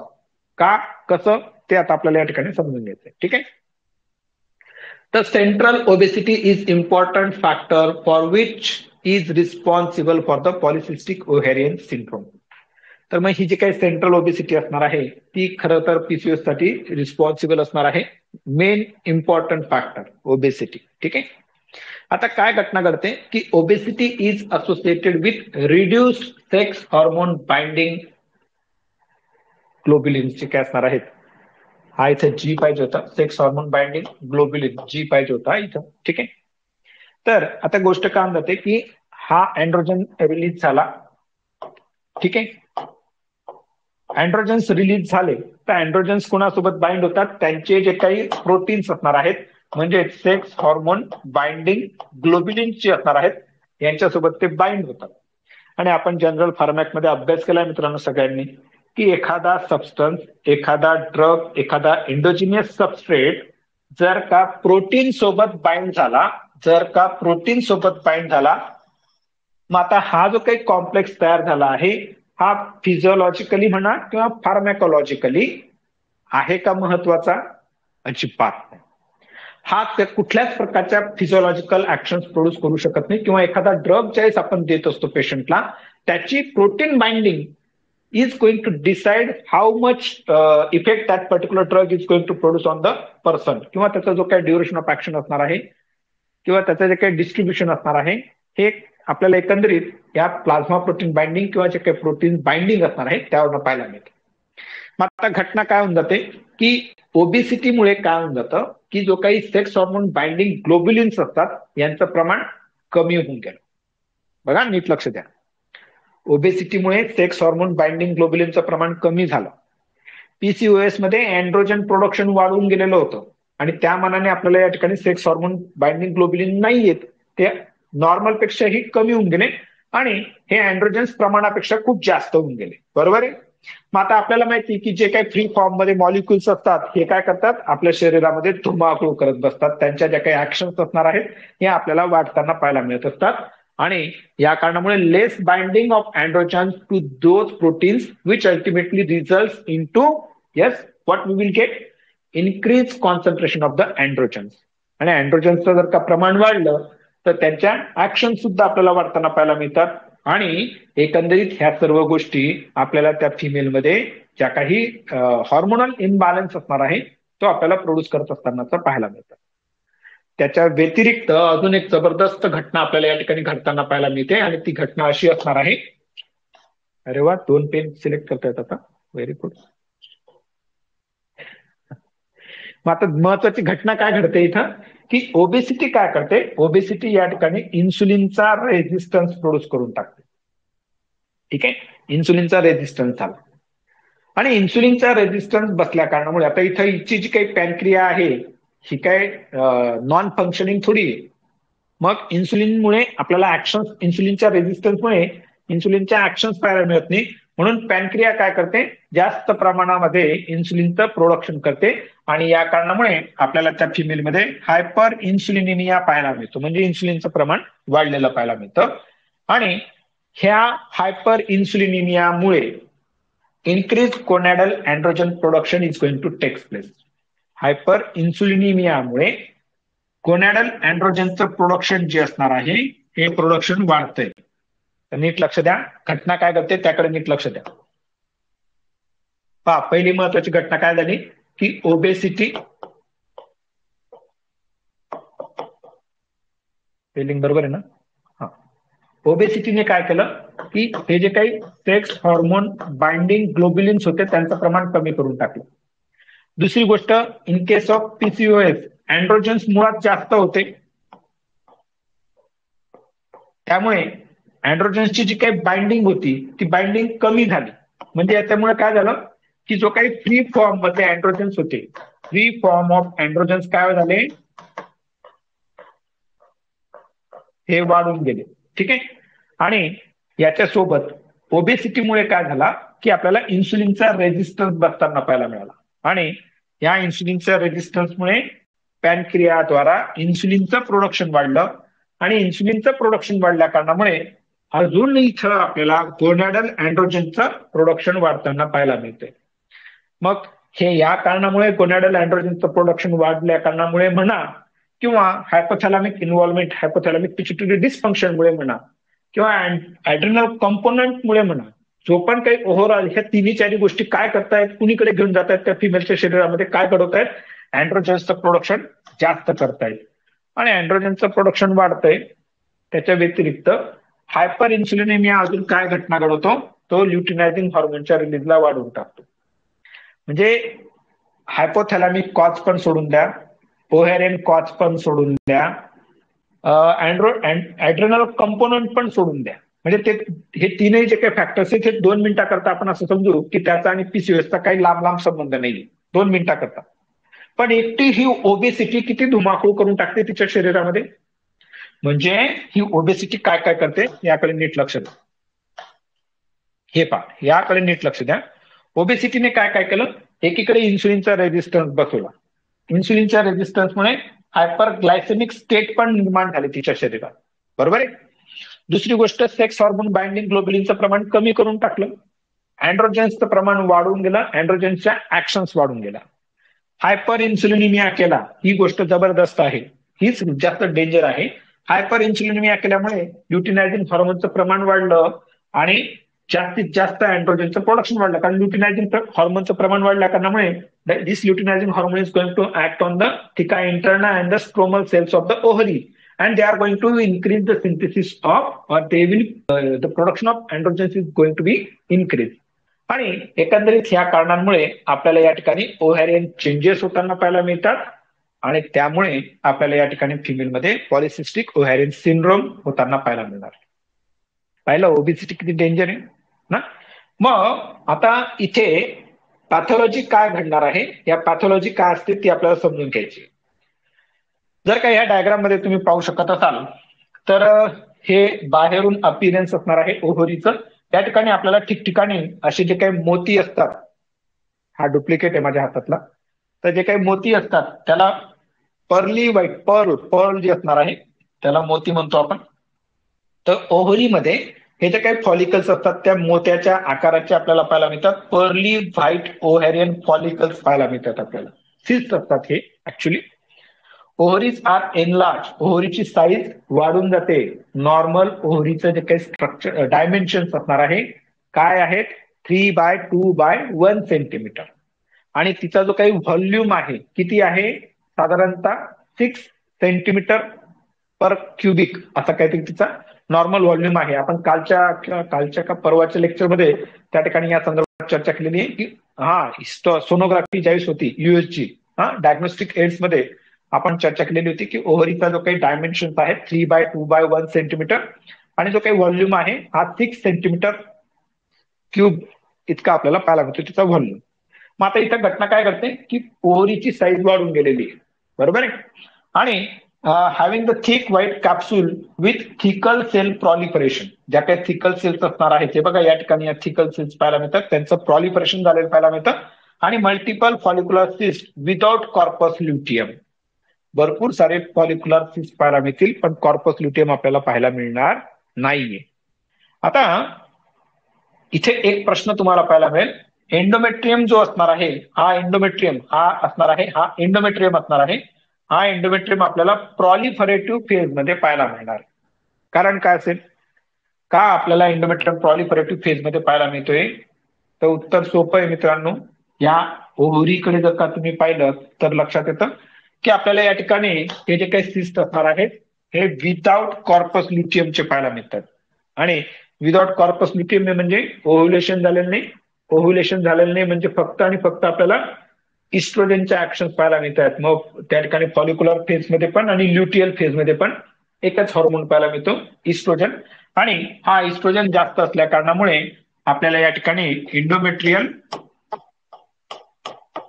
Hypertrophy झालेली पाहायला मिळणार आहे. आलं लक्षात? ठीक आहे, तर हे महत्वाचं आहे. मग आता क्लिनिकल फीचर्स काय असणार आहेत, तर त्या फिमेलचं जे काही वय असणार आहे हे 14 to 30 इयर्स या एज ग्रुपमध्ये ते आपल्याला पाहायला मिळते. मग आता नीट लक्ष द्या, जर का 14 ऍट द एज ऑफ 14 जर का तिला पीसीओएस होत असेल तर मग तिच्यामध्ये आपल्याला प्रायमरी अमेनोरिया पण पाहायला मिळू शकतो किंवा इररेग्युलरिटी ऑफ मेन्सेस पाहायला मिळू शकतो. ठीक आहे. आणि 30 up to the age of 30 सुद्धा आपल्याला त्या ठिकाणी पीसीओएस पाहायला मिळू शकणार आहे. ठीक आहे. Trio of secondary amenorrhoea, anovulatory infertility. आता हिच्यामध्ये काय अडचण असणार आहे, इनफर्टिलिटी असणार आहे. इनफर्टिलिटी का असेल, ऑब्व्हियसली ओव्ह्युलेशनच झालेलं नाहीये तर फर्टिलिटी कुठून पाहायला मिळणार आहे ना आपल्याला. म्हणून इथे अडचणी तिच्या तक्रारी काय असणार आहेत, सेकंडरी अमेनोरिया असेल, अनओव्हुलेटरी इनफर्टिलिटी असणार आहे, बायलॅटरल लार्ज व्हाईट पॉलिसिस्टिक ओव्हरीज असणार आहे. ज्यावेळेस आपण इथे युएसजी करणार आहोत, ट्रान्स वॅजानल सोनोग्राफी करणार आहोत, त्यावेळेस आपल्याला ओव्हरी जे असणार आहेत किंवा ज्यावेळेस आपण पर वॅजानल एक्झामिनेशन करणार आहोत त्यावेळेस आपल्याला एनलार्ज ओव्हरी ज्या आहेत या पर वॅजानल एक्झामिनेशन करत असताना आपल्याला त्या ठिकाणी समजणार आहे. तर ह्या 3 गोष्टी ज्या असतील या आपल्याला पाहायला मिळतात. सेकंडरी अमेनोरिया असणार आहे, अनओव्हुलेटरी इनफर्टिलिटी असणार आहे आणि बायलॅटरल मात्र बायलॅटरल असणार आहे. दोन्ही बाजूला आपल्याला ओव्हरीची एनलार्जमेंट होताना पाहायला मिळते. आणि हर्सुटिझम म्हणजे मेल पॅटर्न हेअर डिस्ट्रीब्युशन आपल्याला या ठिकाणी फिमेलमध्ये पाहायला मिळणार आहे. त्यासोबत ओबेसिटी असणार आहे, ऑलिगोमेनोरिया असणार आहे आणि डिसफंक्शनल मेनोरॅजिया. आता या ज्या काही टर्मिनॉलॉजीज आहेत, ऑलिगोमेनोरिया, मेनोराजिया, मेट्रोराजिया, मेनोमेट्रोराजिया, या आपण योग्य वेळी समजून घेण्याचा प्रयत्न करणार आहोत. तुर्तास इथं इतकं लक्षात घ्या, ऑलिगोमेनोरिया आणि डिसफंक्शनल मेनोराजिया आपल्याला पाहायला मिळणार. मग इन्व्हेस्टिगेशन काय करू आपण, तर तुम्हाला मी सांगितले इन्व्हेस्टिगेशन लिहिताना अजिबात हायगाय करायची नाही. सीबीसी पासून तर सिटी स्कॅन पर्यंत तुम्हाला त्यावेळेस ज्या ज्या इन्व्हेस्टिगेशन आठवतील सगळ्या लिहून टाका, काहीच अडचण नाही. You are the clinician. तुम्हाला त्यावेळेस त्या पेशंट मध्ये गरज वाटली, बाबा मला सीबीसी पण करायची इच्छा होती, पण मात्र होता जो काही टॉपिक असणार आहे त्या टॉपिकशी रिलेटेड इन्व्हेस्टिगेशन आपल्याला ऍडवाइस करायचे. ठीक आहे. इथं सीबीसी लिहिलं काही नुकसान नाही आहे, लिहून टाका, पण मात्र टॉपिकशी संबंधित पाहिजे. तर इथं आपण काय केलं, ट्रान्सव्हॅजानल सोनोग्राफी केलेली. ऍब्डोमिनल सोनोग्राफी नाही घेतली आपण. का? कारण ट्रान्सव्हॅजानल सोनोग्राफी जर का केली तर आपल्याला पेल्विस ऑर्गन जे असतात हे चांगल्यापैकी त्याच्या इमेजेस आपल्याला पाहायला मिळतात. For that purpose we are going to conduct the transvaginal sonography. Reassessment of body mass index. Body mass index तिचा आपल्याला असेस करायचा असणार आहे. 25 पेक्षा जास्त आहे का कमी आहे तो आपल्याला पाहायचा असेल. ब्लड प्रेशर पाहायचं असणार आहे. वेस्ट सर्कम्फरन्स जो असणार आहे हा आपल्याला मोजणं महत्वाचं असणार आहे. एफएसएचचं प्रमाण चेक करा, एलएचचं प्रमाण चेक करा, टेस्टोस्टेरॉन डायहायड्रोटेस्टोस्टेरॉनचं प्रमाण चेक करा, ग्लुकोज टॉलरंट टेस्ट करा, सेक्स हॉर्मोन बाइंडिंग ग्लोबुलिन करा, लॅप्रोस्कोपी करा. इन्व्हेस्टिगेशन या आपल्याला करायच्या असणार आहे. पण मोस्टली काय जातं, युएसजी केली, ट्रान्सव्हॅजानल सोनोग्राफी केली की इथे आपल्याला लगेच पिक्चर क्लिअर होऊन जातं, पॉलिसिस्टिक ओव्हॅरियन सिंड्रोम आहे असं. किंवा आपल्याला क्लिनिकली सुद्धा पेशंटला ते हर्सुटिझम असणार आहे, इरेग्युलर मेन्सेस असणार आहे, इनफर्टिलिटी असणार आहे. या अडचणींवरनं सुद्धा ओबेसिटी असणार आहे सगळ्यात महत्वाची. कारण सगळं लपवू शकतात तुम्ही ना, तुमचं एफएसएच, एलएच, पिलेच सगळं लपवून टाकाल. पण ओबेसिटी लपवायला कुठं जाणार आहात ना, ती सापडणारच आहे. ठीक आहे ना, असो काही हरकत नाही, गमतीचा भाग आहे म्हणून सांगतोय. डायग्नोसिससाठी आपल्याला इथं काय करावं लागणार आहे, ज्यावेळेस आपण ट्रान्सव्हॅजानल सोनोग्राफी करतोय त्यावेळेस आपल्याला नॉर्मल किंवा बल्की युटेरस पाहायला मिळते. Bilateral enlarge ovary in a volume more than 10 centimetre, 10 centimetre पेक्षा जास्त व्हॉल्यूम पाहायला मिळते ओव्हरीचा. नॉर्मल काय आहे, 6 आहे, 6 का 3 आहे, मी थोडा कन्फ्युज आहे, आय थिंक 6च आहे, बघू आपण. ठीक आहे, तर 6 सेंटीमीटर पेक्षा, सॉरी 10 सेंटीमीटर पेक्षा जास्त व्हॉल्यूम आपल्याला ओव्हरीचा पाहायला मिळतो. आणि त्यासोबत multiple sub cortical cyst about 5 mm, 5 mm पेक्षा जास्त मोठे आपल्याला सब कॉर्टिकल सिस्ट पाहायला मिळतात. ज्यावेळेस लॅप्रोस्कोपी करणार आहोत, दुर्बीण टाकून त्या ठिकाणी ज्यावेळेस आपण पाहणार आहोत की काय आहे बाबा इथं आतमध्ये, तर त्यावेळेस आपल्याला पर्ली व्हाईट एनलार्ज पॉलिसिस्टिक ओव्हरीज पाहायला मिळतात. पर्ली मोत्यासारख्या पांढऱ्या रंगाच्या ओव्हरीज सिस्ट असलेल्या पाहायला मिळतात. हॉर्मोनल प्रोफाईल ज्यावेळेस आपण करू तर ल्युटिनायझिंग हॉर्मोनचं प्रमाण जास्त असेल. इस्ट्रोन, जो काही इस्ट्रोन असणार आहे, E1 असणार आहे, याचं प्रमाण जास्त असेल. सेक्स हॉर्मोन बाइंडिंग ग्लोबुलिनचं प्रमाण कमी असणार आहे. आणि टेस्टोस्टेरॉनचं प्रमाण आपल्याला जास्त पाहायला मिळते. हे तर आपल्याला ऑब्व्हियसली पाहायला मिळणार आहे डायग्नोसिस करण्यासाठी. मॅनेजमेंट काय आहे, मॅनेजमेंट खूप सोपी आहे, पण नीट लक्षात घ्या, नीट समजून घ्या. PCOS need individualization. प्रत्येक पीसीओएसची जी काही फिमेल असणार आहे तुमच्या माझ्याकडे येणारी, हिच्यामध्ये ट्रीटमेंट वेगवेगळी असणार आहे. का वेगळी असणार आहे ते नीट समजून घ्या. कारण ती तुमच्या माझ्याकडे कुठली अडचण घेऊन येते, तिचं सिम्पटम्स काय असणार आहेत, तिचं प्रेझेंटेशन काय असणार आहे, आपल्याकडे येणाऱ्या तक्रारी काय असणार आहेत, ऑन दॅट बेसिस ट्रीटमेंट ही आपल्याला थोडीशी वेगवेगळी पाहायला मिळते. म्हणजे काय होऊन जातं की ज्यावेळेस ती फिमेल येते आपल्याकडे, तिचे जे काही प्रेझेंटिंग सिम्पटम्स असणार आहेत, ती जर तुम्हाला मेन्स्ट्रुअल डिसऑर्डर सांगते, ती तुम्हाला ओबेसिटी आहे, माझं वजन वाढत जाते, खास करून तर हेच एक महत्वाचं कारण असतं की माझं वजन वाढत जाते, हर्सुटिझम असणार आहे आणि इनफर्टिलिटी असणार आहे. आता ह्या प्रत्येक वयोगटातल्या फिमेलचे असतील त्यांचं वय, माफ करा, या प्रत्येक प्रेझेंटिंग सिम्पटम जे असणार आहेत, या प्रत्येक फिमेलचं प्रेझेंटिंग सिम्पटम हे ऍज पर द एज वेगवेगळे असणार आहे. म्हणजे जी काय तरुण मुलगी असेल तर ती तुमच्याकडे माझ्याकडे काय तक्रार घेऊन येईल, तर मॅडम माझं वजन वाढत जाते, मी जाड होत जाते. किंवा ती तुम्हाला मला हर्सुटिझम, मला इथं केस येत आहेत असं ती तुम्हाला सांगेल. तिच्यापेक्षा थोडीशी अनमॅरिड फिमेल जी असेल, मुलगी जी असेल, ती मेन्स्ट्रुअल डिसऑर्डर घेऊन येणार आहे. आणि जी काही मॅरिड वुमन असणार आहे ती तुम्हाला मला इनफर्टिलिटी घेऊन येणार आहे. म्हणजे तिच्यासाठी बघा, ऍज पर जसं जसं वय वाढत जातं तशा तशा प्रायोरिटीज कशा चेंज होत जातात ना, मला हे या ठिकाणी म्हणायचंय. म्हणजे इनफर्टिलिटी असलेली फिमेलमध्ये मेन्स्ट्रुअल डिसऑर्डर असणार आहे. इनफर्टाईल फिमेल कदाचित ओबेसिटी पण असणार आहे, कदाचित तिच्यामध्ये हर्सुटिझम पण असणार आहे. पण ती तुमच्या माझ्याकडे मेन मुद्दा काय घेऊन येते, तिला आता लग्नानंतर फॅमिली त्या ठिकाणी कंप्लीट करायची असणार आहे. त्यामुळे तिची पहिला जो काही प्रेझेंटिंग सिम्पटम असेल, तिचा तो इंटरेस्ट कशात असणार आहे, इनफर्टिलिटीमध्ये, म्हणजे तिला मूलबाळ अपत्य होणं आवश्यक असणार आहे. असो, एकंदरीत तिन्ही चारी ज्या काही गोष्टी आहेत ह्या एकमेकांशी इंटरलिंक्ड आहेत. फक्त presenting symptom according to the age group आपल्याला वेगवेगळं पाहायला मिळते. ठीक आहे, आता correction of altered biochemical abnormality is primary treatment of PCOS. इथं तिच्या शरीरामध्ये भरपूर साऱ्या ऍबनॉर्मलिटीज आपल्याला झालेल्या पाहायला मिळणार आहेत. त्या कुठल्या कुठल्या आहेत, कशा आहेत, ते आपल्याला समजून घ्यायच्या आहेत.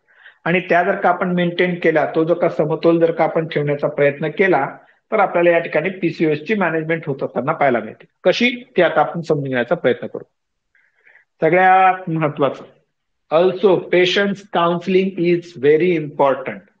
गायनेकॉलॉजी, ऑब्स्टॅट्रिक्स मधल्या ज्या पण काही कंडिशन्स असणार आहेत, counselling, assurance is very important. म्हणजे एकंदरीत पहा यार, तुम्ही म्हणाल मला, काही पण म्हणाल तुम्ही, मला म्हणू शकतात, पण मी आहेच खरंच वेडा.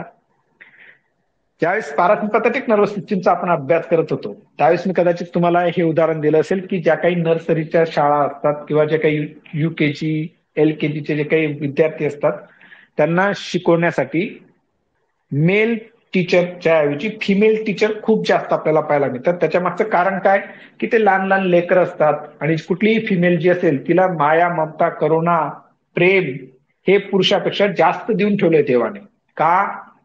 कारण ती पॅरासिम्पॅथेटिक ओरिएंटेशनची असणार आहे. प्रत्येक फिमेल ही पॅरासिम्पॅथेटिक नेचरची, सिम्पॅथेटिक नर्वस सिस्टीमच्या जवळची पाहायला मिळते आपल्याला. म्हणून बघा ना, कुठल्याही स्त्रीला आपण रागवलो, बोललो, तर लगेच टपाटप टपाटप डोळ्यातनं म्हणजे अश्रू येताना का पाहायला मिळतात? म्हणजे आपण असं म्हणतो की प्रत्येक स्त्रीच्या डोक्यावर एक पाण्याची बादली किंवा टाकी ठेवलेली असते ना, बोललं की लगेच नळ चालू, लगेच रडायला सुरुवात. पण असं नाही मित्रांनो, इथं तिच्या शरीरात पॅरासिम्पॅथेटिक नर्वस सिस्टीमचं प्रभुत्व आपल्याला जास्त पाहायला मिळतं, म्हणून सिक्रिशन्स वाढतात. ठीक आहे, असं काही हरकत नाही. काउन्सिलिंग महत्वाचे असणार आहे. आणि त्याच्यानंतर सगळ्यात महत्वाची गोष्ट, weight reduction in obese patient is the first line treatment. काय सांगितलं? फर्स्ट लाईन ट्रीटमेंट जर का असेल या ठिकाणी पीसीओएस ची, तर वेट रिडक्शन, वेट लॉस हा खूप महत्वाचा असेल. आणि वेट लॉस जर का झाला तिच्या शरीरात, तर आपल्याला ह्या ज्या काही सगळ्या अडचणी पाहायला मिळतात, बायोकेमिकल ऍबनॉर्मलिटीज ज्या असणार आहेत, ह्या आपल्याला कमी होताना पाहायला मिळतात. म्हणजे हायपर अँड्रोजेनिमिया जो असणार आहे, म्हणजे अँड्रोजनचं प्रोडक्शन जे काही जास्त आहे ते कमी होईल. हायपर इन्सुलिनिमिया कमी होईल. हायपर लिपिडिमिया कमी होणार आहे. हाय इस्ट्रोजन लेवल जी असणार आहे, म्हणजे जो काही इस्ट्रॉन वाढलेला असणार आहे E1, त्याचं प्रमाण कमी होतंय. हायपर प्रोलॅक्टिनिमिया कमी होतोय. इन्सुलिनचा रेझिस्टन्स कमी होतोय. Hyper secretion of luteinising hormone कमी होतंय. आणि लो सेक्स हॉर्मोन, बाइंडिंग ग्लोबुलिनचं प्रमाण, एफएसएचचं प्रमाण, प्रोजेस्टेरॉनचं प्रमाण जे काही कमी आहे, हे आपल्याला परत पूर्वपदावर येताना पाहायला मिळते. कारण आपण पाहिलं मित्रांनो, एकटी ओबेसिटी या ठिकाणी किती किती 3-4 गोष्टी घडवते, हे आपण या ठिकाणी चर्चा केलेली यापूर्वी. म्हणून वेट लॉस जर का झाला, तर ह्या ज्या काही बायोकेमिकल ऍबनॉर्मलिटीज असणार आहेत, या आपल्याला छानपैकी नियंत्रणात येताना पाहायला मिळतात. आणि या नियंत्रणात आल्या की मग बाकीच्या ज्या काही गोष्टी असतील, हॉर्मोनल इम्बॅलन्स जो झालेला आहे, हा आपल्याला त्याचा नियमित सुरळीत होताना पाहायला मिळतो. म्हणून hence weight reduction in obese patient is very important because body mass index more than 25 kilo per meter square is suggestive of insulin resistance. जर का BMI 25 kg पेक्षा जास्त असेल, तर मग या ठिकाणी इन्सुलिन रेजिस्टन्स असणं हे जास्त प्रमाणात आपल्याला पाहायला मिळतं. आणि इन्सुलिन रेजिस्टन्स झाला तर हायपर इन्सुलिनिमिया होतोय. हायपर इन्सुलिनिमिया झाला तर एलएचचं प्रमाण वाढतंय. एलएचचं प्रमाण वाढलं तर अँड्रोजनचं प्रमाण वाढतंय आणि आपल्याला या ठिकाणी पीसीओएस होताना पाहायला मिळतं. By reducing body mass index comes less than the 25 kg per meter square which improve the following things. जर का बॉडी मास इंडेक्स हा कमी जर झाला, तर तिच्या ज्या काही मेन्स्ट्रुअल डिसऑर्डर्स होत्या त्या आपल्याला कमी होताना पाहायला मिळतात. इनफर्टिलिटी आपल्याला त्या ठिकाणी कमी होताना पाहायला मिळते, म्हणजे फर्टिलिटी आपल्याला इम्प्रूव्ह होताना पाहायला मिळते. ग्लुकोज इंटॉलरन्स कमी होतोय. हायपर अँड्रोजेनिमिया कमी होतोय. ओबेसिटी कमी होते. मेटाबॉलिक सिंड्रोमचे असणार आहेत, लिपिड प्रोफाईल वाढलाय, ग्लुकोज लेवल वाढलेली आहे, ते आपल्याला कमी होताना पाहायला मिळते. आणि सगळ्यात महत्वाचं, जे काही रिप्रोडक्टिव्ह फंक्शन होतं ते आपल्याला इम्प्रूव्ह होताना पाहायला मिळते. म्हणजे एकटी ओबेसिटी किती जबरदस्त काम करणार आहे ना. पण तुम्ही म्हणाल की सर तुम्हाला काय सांगू, इथं वेट लॉस करणं किती डेंजर काम आहे. तर त्यासाठी डाएट चांगला घ्यायचा, योग्य पद्धतीने त्या ठिकाणी एक्सरसाइज केला गेला पाहिजे. रोज आपण किती कॅलरीज घेतोय याचं कॅल्क्युलेशन झालं पाहिजे. आणि एक्सरसाइजला पर्याय नाहीये, मेहनतीला पर्याय नाहीये. मग तुम्हाला शारीरिक गोष्टींमध्ये जर का अचिव्हमेंट करून घ्यायची असेल, तसं ओबेसिटीमध्ये आपल्याला जर का ओबेसिटी कमी करून घ्यायचं असेल, तर शारीरिक मेहनत घेणं मेहनत घेण्याला पर्याय नाही. आणि बौद्धिक जर का एखादी गोष्टी तुम्हाला अचीव करून घ्यायची असेल तर बौद्धिक पातळीतली मेहनत घेणं याला दुसरा पर्याय नाही. There is no any alternative to the efforts. कुठल्याही प्रकारची मेहनत असो, कुठल्याही प्रकारचं साध्य असो तुमचं, त्याला मेहनत लागते. इव्हन मी तुम्हाला सांगतो, चोऱ्या करायला सुद्धा खूप मेहनत घ्यावी लागते ना. उंच बिल्डिंग चढावं लागतात, वरून खाली पडावं लागतं, हातपाय मोडावं लागतं. म्हणजे तुम्ही चांगलं काम करा किंवा वाईट तर काम करायचंच नाही आपल्याला आयुष्यात कधी. तर प्रत्येक गोष्टीला मेहनत घ्यावी लागते. मग मेहनत घ्यायचीच आहे तर मग चांगल्या कामांसाठी घेऊ ना. कशाला वाईट कामांची मेहनत घ्यायची, चांगल्या कामांना मेहनत घेऊ आपण. ठीक आहे. असो, treatment in a woman not desiring fertility. आता जिचं म्हणणं आहे की बाबा आपल्याला फर्टिलिटी आपली फॅमिली कम्प्लीट होऊन गेलेली आहे आणि मुलं बाळा नाही झाले तरी चालतंय, पण मात्र हे जे काही आता त्रास आहे मेटाबॉलिक तो कमी झाला पाहिजे. तर मग पहिला main treatment weight reduction. Regular exercise and diet modification is found beneficial for all the patient of PCOS. Combine oral contraceptive pills द्यायचे असणार आहेत आपल्याला, ते इफेक्टिव्ह असणार आहेत. कारण प्रोजेस्टिन्स काय करतात, ल्युटिनायझिंग हॉर्मोनला सप्रेस करणार आहेत. बघा घटना काय घडत होती, इस्ट्रोनचं प्रमाण जास्त आहे, E1चं प्रमाण जास्त आहे.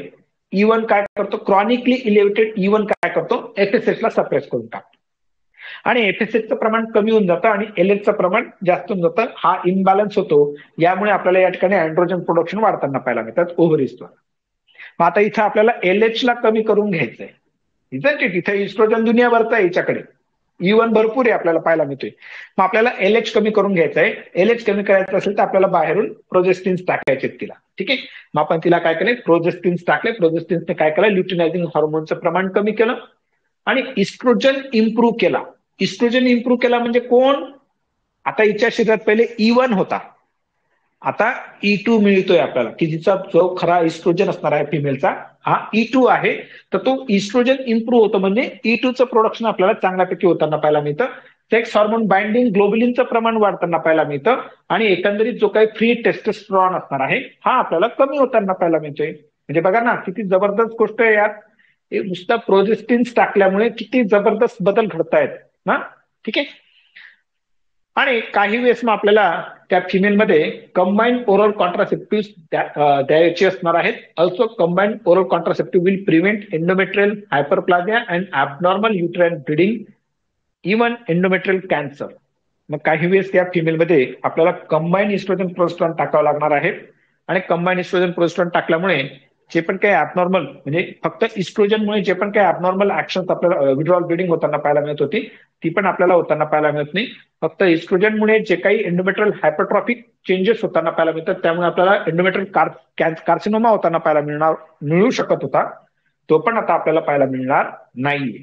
ठीक आहे. हा डेसिजेस्ट्रेल जो असणार आहे हा फिमेलला टाकणार आहोत. 1 tablet at bed time from the 5th day of menstrual cycle for the 10 days, 21 दिवसांपर्यंत द्यायचं असणार आहे. फॉर 6 to 12 सायकल, 6 ते 12 सायकलची असणार आहे. आपण डेसिजेस्ट्रॉल टाकणार आहोत. आणि जी काही सेकंड सायकल असणार आहे, सेकंड 6 सायकल जे असणार म्हणजे ह्या पहिल्या 6 सायकल झाल्या, त्यानंतर पुढच्या ज्या काही 6 सायकल असणार आहेत त्यावेळेस आपण त्या फिमेलला प्रेडनिसोलॉन 10 मिलीग्राम आपण टाकणार आहोत. प्रेडनिसोलॉन टाकल्यामुळे काय घटना घडते की प्रेडनिसोलॉन हा एसीटीएचचा जो काही रिलीज असणार आहे हा एसीटीएचचा रिलीज तो कमी करतो. एसीटीएचचा रिलीज कमी झाला तर या ठिकाणी डायहायड्रोपी अँटेस्टेरॉन जो असणार आहे वाढलेला तो आपल्याला कमी होताना पाहायला मिळतो. जर का तो वाढला असेल तिच्या शरीरात डायहायड्रोपी अँटेस्टेरॉन तर आपल्याला तिला हा प्रोजेस्टेरॉन तर आपल्याला त्या फिमेलला हा प्रेडनिसोलॉन टाकायचा आहे, नाही तर प्रेडनिसोलॉन टाकायची गरज नाहीये. त्यानंतर ड्रग ऑफ चॉईस मेटफॉर्मिन. तर पहा मित्रांनो, अज्ञान किती माझं हास्य येतं काही वेळेस. मी पुन्हा एकदा सांगतो, माझ्याकडे फिजिशियन यायचे त्यावेळेस आणि एक काय आता मला वय आठवणार नाही त्या मुलीचं, पण यंग फिमेल होती, मुलगी होती, अनमॅरिड होती ती. तर तिला त्या सरांनी मेटफॉर्मिन 500 मिलीग्राम सुरू केली होती दिवसातनं 2 ते 3 वेळा. आता अज्ञान इतकंच माहिती आपल्याला मेटफॉर्मिन ही डायबिटीसची गोळी आहे. आता त्या मुलीकडे पाहिलं, फिजिशियनकडे पाहिलं आणि मनात भरपूर प्रश्न आणि लाज पण वाटायची, कस काय विचारायचं मेटफॉर्मिन डायबिटीसची गोळी कस काय टाकली. पण नंतर ज्यावेळेस अभ्यास करायला लागलो, 2 चांगले पुस्तकं हाताशी आले, चांगले गुरु लाभले डॉक्टर A.W. पाटील सरांसारखे, तर मग कळायला लागले की अरे मेटफॉर्मिन तर हा जरी ओरल हायपोग्लायसेमिक एजंट असला तरी मात्र तो युग्लायसेमिक आहे. तो पेशंटला हायपोग्लायसेमियामध्ये जाऊ देत नाही. आणि विषयाची व्याप्ती कळायला लागली मित्रांनो ना. तर मेटफॉर्मिन 500 मध्ये जरी दिला आपल्याला तरी तो पेशंटमध्ये हायपोग्लायसेमिया प्रोड्यूस करत नाही. मेटफॉर्मिन हा इन्सुलिनचा जो काही रेजिस्टन्स असणार आहे तो आपल्याला ओव्हरकम करत असतानाच पाहायला मिळतो. या कारणाकरता इथं या पीसीओएसच्या फिमेलमध्ये मेटफॉर्मिन हा टाकला जातोय थ्राईस अ डे, दिवसातनं 3 वेळा. आणि त्यासोबत मेटफॉर्मिनच्या आपण ज्या काही प्रॉपर्टीज होत्या फार्माकोलॉजीचा अभ्यास करत असताना पाहिला होता की मेटफॉर्मिन हा मायक्रो मॅक्रो वस्कुलर ऍक्सिडेंट किंवा त्या ज्या काही अबनॉर्मलिटीज असतात तो क्लिअर करतो. लिपिड प्रोफाईल जो असतो वाढलेला तो पण तो कमी करतो. या सर्व गोष्टी आपण मेटफॉर्मिनच्या बाबतीत आपण फार्मॅकचा अभ्यास करत असताना चर्चा केलेली. या कारणाकरता metformin 500 milligram thrice a day will correct the biochemical abnormality as it reduce the insulin resistance and helps to reduce the hyperinsulinemia in PCOS. मग हा हायपर इन्सुलिनिमिया पण कमी करतो. कारण काय होतं पहा, हायपर इन्सुलिनिमिया कसा कमी होणार आहे? कारण इन्सुलिनचा रेजिस्टन्स जो बसलेला आहे तो आता आपल्याला मेटफॉर्मिनमुळे कमी होतो. इन्सुलिनचा रेजिस्टन्स कमी झाल्या कारणामुळे इन्सुलिनच्या ऍक्शन प्रॉपर पाहायला मिळतात. यामुळे जो काही वाढलेला इन्सुलिन होता, हायपर इन्सुलिनिमिया होता, तो आता आपल्याला कमी होताना पाहायला मिळतो. आणि हायपर इन्सुलिनिमिया जर का कमी झाला तर यामुळे ल्युटिनायझिंग हॉर्मोनचा जो काही रिलीज होता तो पण आता आपल्याला कमी होताना पाहायला मिळेल. अँड्रोजनचं प्रोडक्शन कमी होताना पाहायला मिळतं. ठीक आहे. यानंतर अँड्रोजन्स माफ करा, अँटी अँड्रोजन्स लाईक द सायप्रोटेरॉन ऍसिटेट. काय आहे सायप्रोटेरॉन ऍसिटेट? यस, हा एलएचचं प्रमाण कमी करतो. हा त्या ठिकाणी आपण as a we can use this cyproterone acetate as a contraceptive agent म्हणून पण आपण त्याचा वापर करतो. किंवा स्पारोलॅक्टोन असणार आहे, फ्लुटामाइड असणार आहे, फ्लुटामाइड, आणि दुसरा ड्रग कुठला आहे तो बायकोलुटामाइड. ठीक आहे. आपण हर्सुटिझम असलेल्या फिमेलमध्ये या ड्रग्सचा आपण वापर करू शकतो. कारण हे अँड्रोजन्सची ऍक्शन जे असणार आहेत ते त्या ठिकाणी आपल्याला ते मिळू देत नाही. फ्लुटामाइड हा त्या ठिकाणी हॉर्मोन सिंथेसिस जे असणार आहे ते आपल्याला त्या ठिकाणी होऊ देताना पाहायला मिळत नाही. या कारणाकरता आपण हे अँटी अँड्रोजन्स वापरणार आहोत. आता ज्या फिमेल्समध्ये प्रेग्नन्सीची मेन कन्सर्न असणार आहे, म्हणजे जिला इनफर्टिलिटी असणार आहे, जिला मूलबाळ नाही किंवा तिला अजून अपत्य होण्याची इच्छा आहे, होऊ देण्याची इच्छा आहे, मग अशा पेशंटमध्ये आपल्याला मॅनेजमेंट वेगळी असणार आहे. वेट रिडक्शन दोन्ही कंडिशन मध्ये लागतं. ज्यांना फर्टिलिटी नकोय त्यांना पण आणि ज्यांना फर्टिलिटी पाहिजे त्यांना पण, दोघांमध्ये वेट लॉस आपल्याला होणं महत्वाचं आहे. या ठिकाणी आपण ओव्ह्युलेशन इंडक्शन करणार आहोत. आणि हे ओव्ह्युलेशन इंडक्शन करण्यासाठी आपल्याकडे सायप्रोटेरॉन माफ करा, क्लोमिफिन सायट्रेट हा जो काही आहे हा आपल्याकडे उपलब्ध आहे. क्लोमिफिन सायट्रेट हा आपण दिल्यानंतर तो त्या ठिकाणी मेटाबॉलिक ऍबनॉर्मिटीज पण करेक्ट करतो आणि त्यासोबत या ठिकाणी तो आपल्याला ओव्ह्युलेशन घडवून आणण्यासाठी उपयुक्त ठरत असतानाच पाहायला मिळतो. त्यासोबत जर का मग क्लोमिफिन सायट्रेट जर का फेल झाला तर मग अशा वेळेस त्या पेशंटमध्ये प्युअर एलएच आणि एफएसएच आपल्याला देऊन या ठिकाणी ओव्ह्युलेशन घडवून आणावं लागत असतं. परत इथं मेटफॉर्मिन वापरायचं या फिमेलमध्ये आपल्याला, त्याच्या मागचं कारण काय आहे तर तो इन्सुलिनचा रेजिस्टन्स ओव्हरकम करणार आहे. या कारणाकरता इथं पण आपल्याला मेटफॉर्मिन वापरायचं आहे. आणि लॅप्रोस्कोपिक ओव्हॅरियन ड्रिलिंग सर्जरी म्हणजे लॅप्रोस्कोपिकली जे काही फॉलिकल्स असणार आहेत, सिस्ट असणार आहेत, त्यांना ड्रिल करायचे, त्यांना फोडायचं असणार आहे. आणि आता it is done for patient not responding to the medical management. Medical management करून जर का रिस्पॉन्स मिळत नसेल तर अशा पेशंटमध्ये लॅप्रोस्कोपिक ओव्हॅरियन ड्रिलिंग सर्जरी केली जाते. Where ovarian surface cyst are punctured up to the 2 to 4 millimeter and these cysts are vaporized by the monopolar cutting current. 5 to 9 punctures are made bilaterally. 5 ते 9 puncture जे असणार आहेत ओव्हरीजवर त्या ठिकाणी produce केले जाणार आहेत, दिले जाणार आहेत, केले जाणार आहेत. आणि अशा पद्धतीने या ठिकाणी आपल्याला हे जे काही पीसीओएस असणार आहे याची मॅनेजमेंट आपल्याला करायची असणार आहे. इथं मला काहीतरी आठवलं होतं, एकच मिनिट फक्त. Metformin laparoscopic ovarian surgery.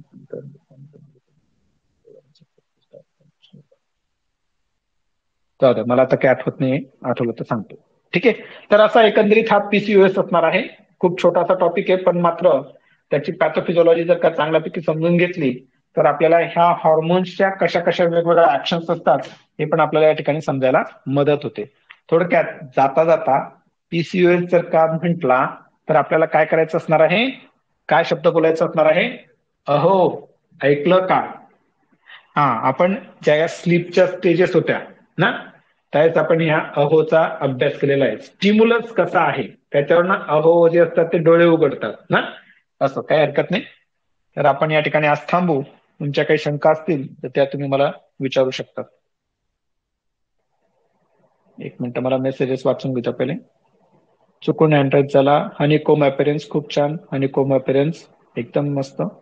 At the age of 14 irregular menses common असेल ना, मग त्या केसमध्ये डायग्नोसिस कसे करायचे? यूएचची करायची आपल्याला. यूएचची सगळ्यात महत्वाची आहे.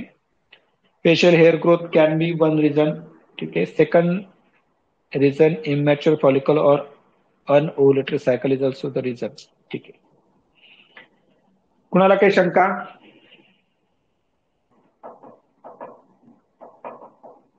काही शंका नाही? ठीक आहे, मग आपण या ठिकाणी थांबू. एक मिनिट, मेसेज आलेला आहे तो वाचून घेऊया. एलक्यू, याच्यावर एलक्यू नाही येणार मॅडम, याच्यावर शॉर्ट नोट येईल किंवा शॉर्ट नोटच येऊ शकते आपल्याला. सिमटम्स काय असणार आहेत तर 14 वर्षाची जी काही मुलगी आहे, आपण असं कन्सिडर करतोय की 13.5 वर्षात आपल्याला पहिलं मेनार्की येताना पाहायला मिळते तिच्यामध्ये. तर मेन्सेस जे असणार आहेत ह्या इरेग्युलर असतील, सगळ्यात महत्वाची गोष्ट. वेट गेन आपल्याला पाहायला मिळतं, ओबेसिटी पाहायला मिळणार आहे. तर हे आपल्याला सिमटम्स असलेलं पाहायला मिळू शकतो, किंवा हर्सुटिझम आपल्याला पाहायला मिळू शकतो तिच्यामध्ये. तर अशा पद्धतीचे सिमटम्स आपल्याला पाहायला मिळतील ऍट द एज ऑफ 14. इथं इनफर्टिलिटीचा काही विषयच राहणार नाही, कारण ही अनमॅरिड आहे. त्यामुळे इनफर्टिलिटी, मी तुम्हाला बोललो ना की ऍज पर द एज आपल्याला प्रेझेंटेशन हे वेगवेगळं पाहायला मिळते. मॅरिड वुमन असेल तर तिचा कन्सर्न हा फर्टिलिटी असणार आहे, म्हणजे ती इनफर्टिलिटी घेऊन येते आपल्याकडे. आणि ज्या काही यंग फिमेल्स मुली सांगितल्या तर मग त्यात तुम्हाला अगोदर वेट गेन म्हणजे ओबेसिटी घेऊन येतील, हर्सुटिझम घेऊन येतील, मेन्स्ट्रुअल इरेग्युलरिटीज घेऊन येणार आहेत. अशा पद्धतीचे सिमटम्स आपल्याला पाहायला मिळतील. एक मिनिट, हँड राईज झालाय. एक मिनिट, कुठे गेला हँड राईज? हा, yes, doctor Kalyani Rathod madam. Doctor Kalyani Rathod madam.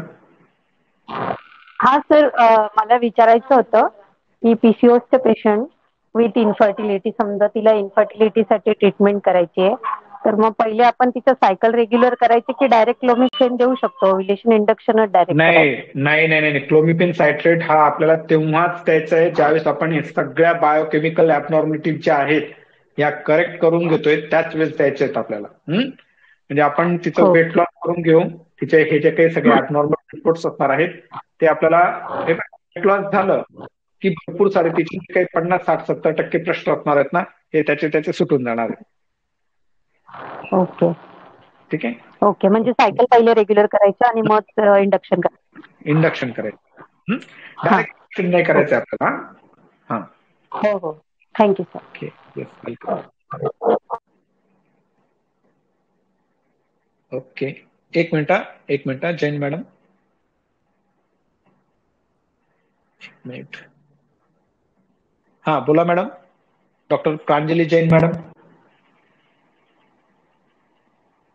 Hello hello, आवाज येतोय माझा? तुमचा आवाज. हा, बोला मॅडम, काय म्हणता?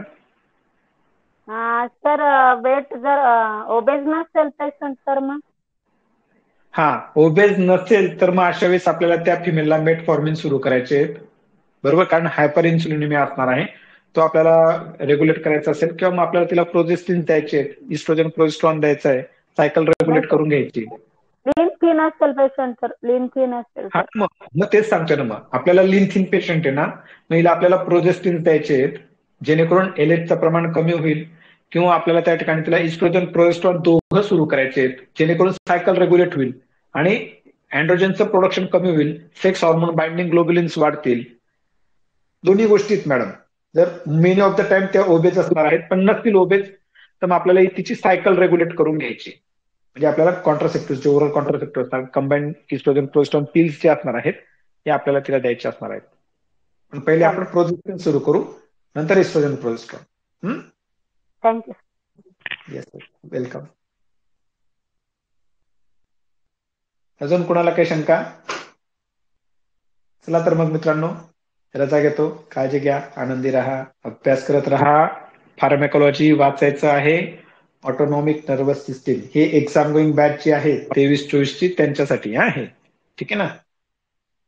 Sir, if patient have no menstrual abnormality and she is PCOS, then what to do? Menstrual abnormality नाहीये असं होणारच नाही ना. इरेग्युलरिटी पाहायला मिळतीलच आपल्याला, तर PCOS कसं कन्सिडर करणार आहोत ना आपण? अमेनोरिया असलं पाहिजे, हर्सुटिझम असलं पाहिजे आणि ओबेसिटी असली पाहिजे. कारण आपल्या PCOSचं जे काही कॅरेक्टरिस्टिक फीचर असणार आहेत, सिम्पटम्स असणार आहेत. म्हणून तर मी तुम्हाला बोललो, जाता जाता तुम्हाला म्हटलं, सांगून जातोय, PCOS म्हटलं की ती कशी हाका मारणार आहेत? अहो, A for the amenorrhoea, H for the hirsutism, O for the obesity. ठीक आहे.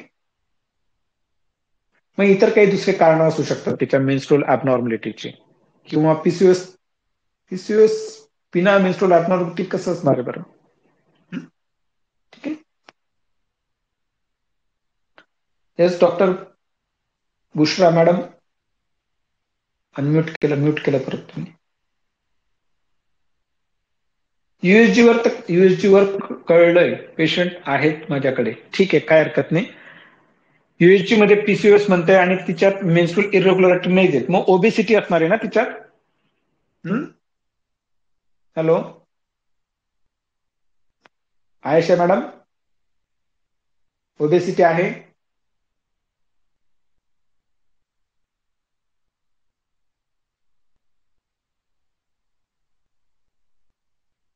नाहीये. USG चांगल्या सेंटरवरनं करून घ्या एकदा. हा, ठीक आहे. हॉर्मोनल स्टडी पण व्यवस्थित आहे, नॉर्मल आहे. एक मिनिट फक्त अनम्यूट करतो मी तुम्हाला. हा बोला मॅडम. हॅलो. हॅलो सर, माझ्याकडे हे पेशंट आहे, ओबेसिटी पण हा नाही आणि मेन्स्ट्रुअल नाही, पण त्यांच्या रिपोर्टवर USG व PCOD आहे. हा, मग मी एक तुम्हाला तेच सांगतो, एक तर मग आपल्याला परत एकदा दुसऱ्या चांगल्या सेंटरला USG करून घ्यायची. तुम्ही USG का करायला सांगितले पेशंटला? ते त्याचं कारण पेशंट काय सांगितलं? USG करून आले होते. हो, पण मग पेशंट स्वतःहून तर नाही जाणार ना USG करायला. हॅलो. कोणी डॉक्टर सांगितले होते सर. तर मग एक काम करा, ते जे काही पेशंट आहे ते परत एकदा तुम्ही इव्हॅल्युएट करा व्यवस्थित, ती हिस्ट्री घ्या त्यांची, नक्कीच काही ना काही अडचणी सांगतील त्या. वय काय होतं ओके. पेशंटचा? वेळ 28. 28 ना? ठीक आहे, परत एकदा हिस्ट्री घ्या व्यवस्थित मॅडम. ठीक आहे. कारण असं ओके सर. स्वतः काही USG कोणी करत नाही मोस्टली. ठीक आहे,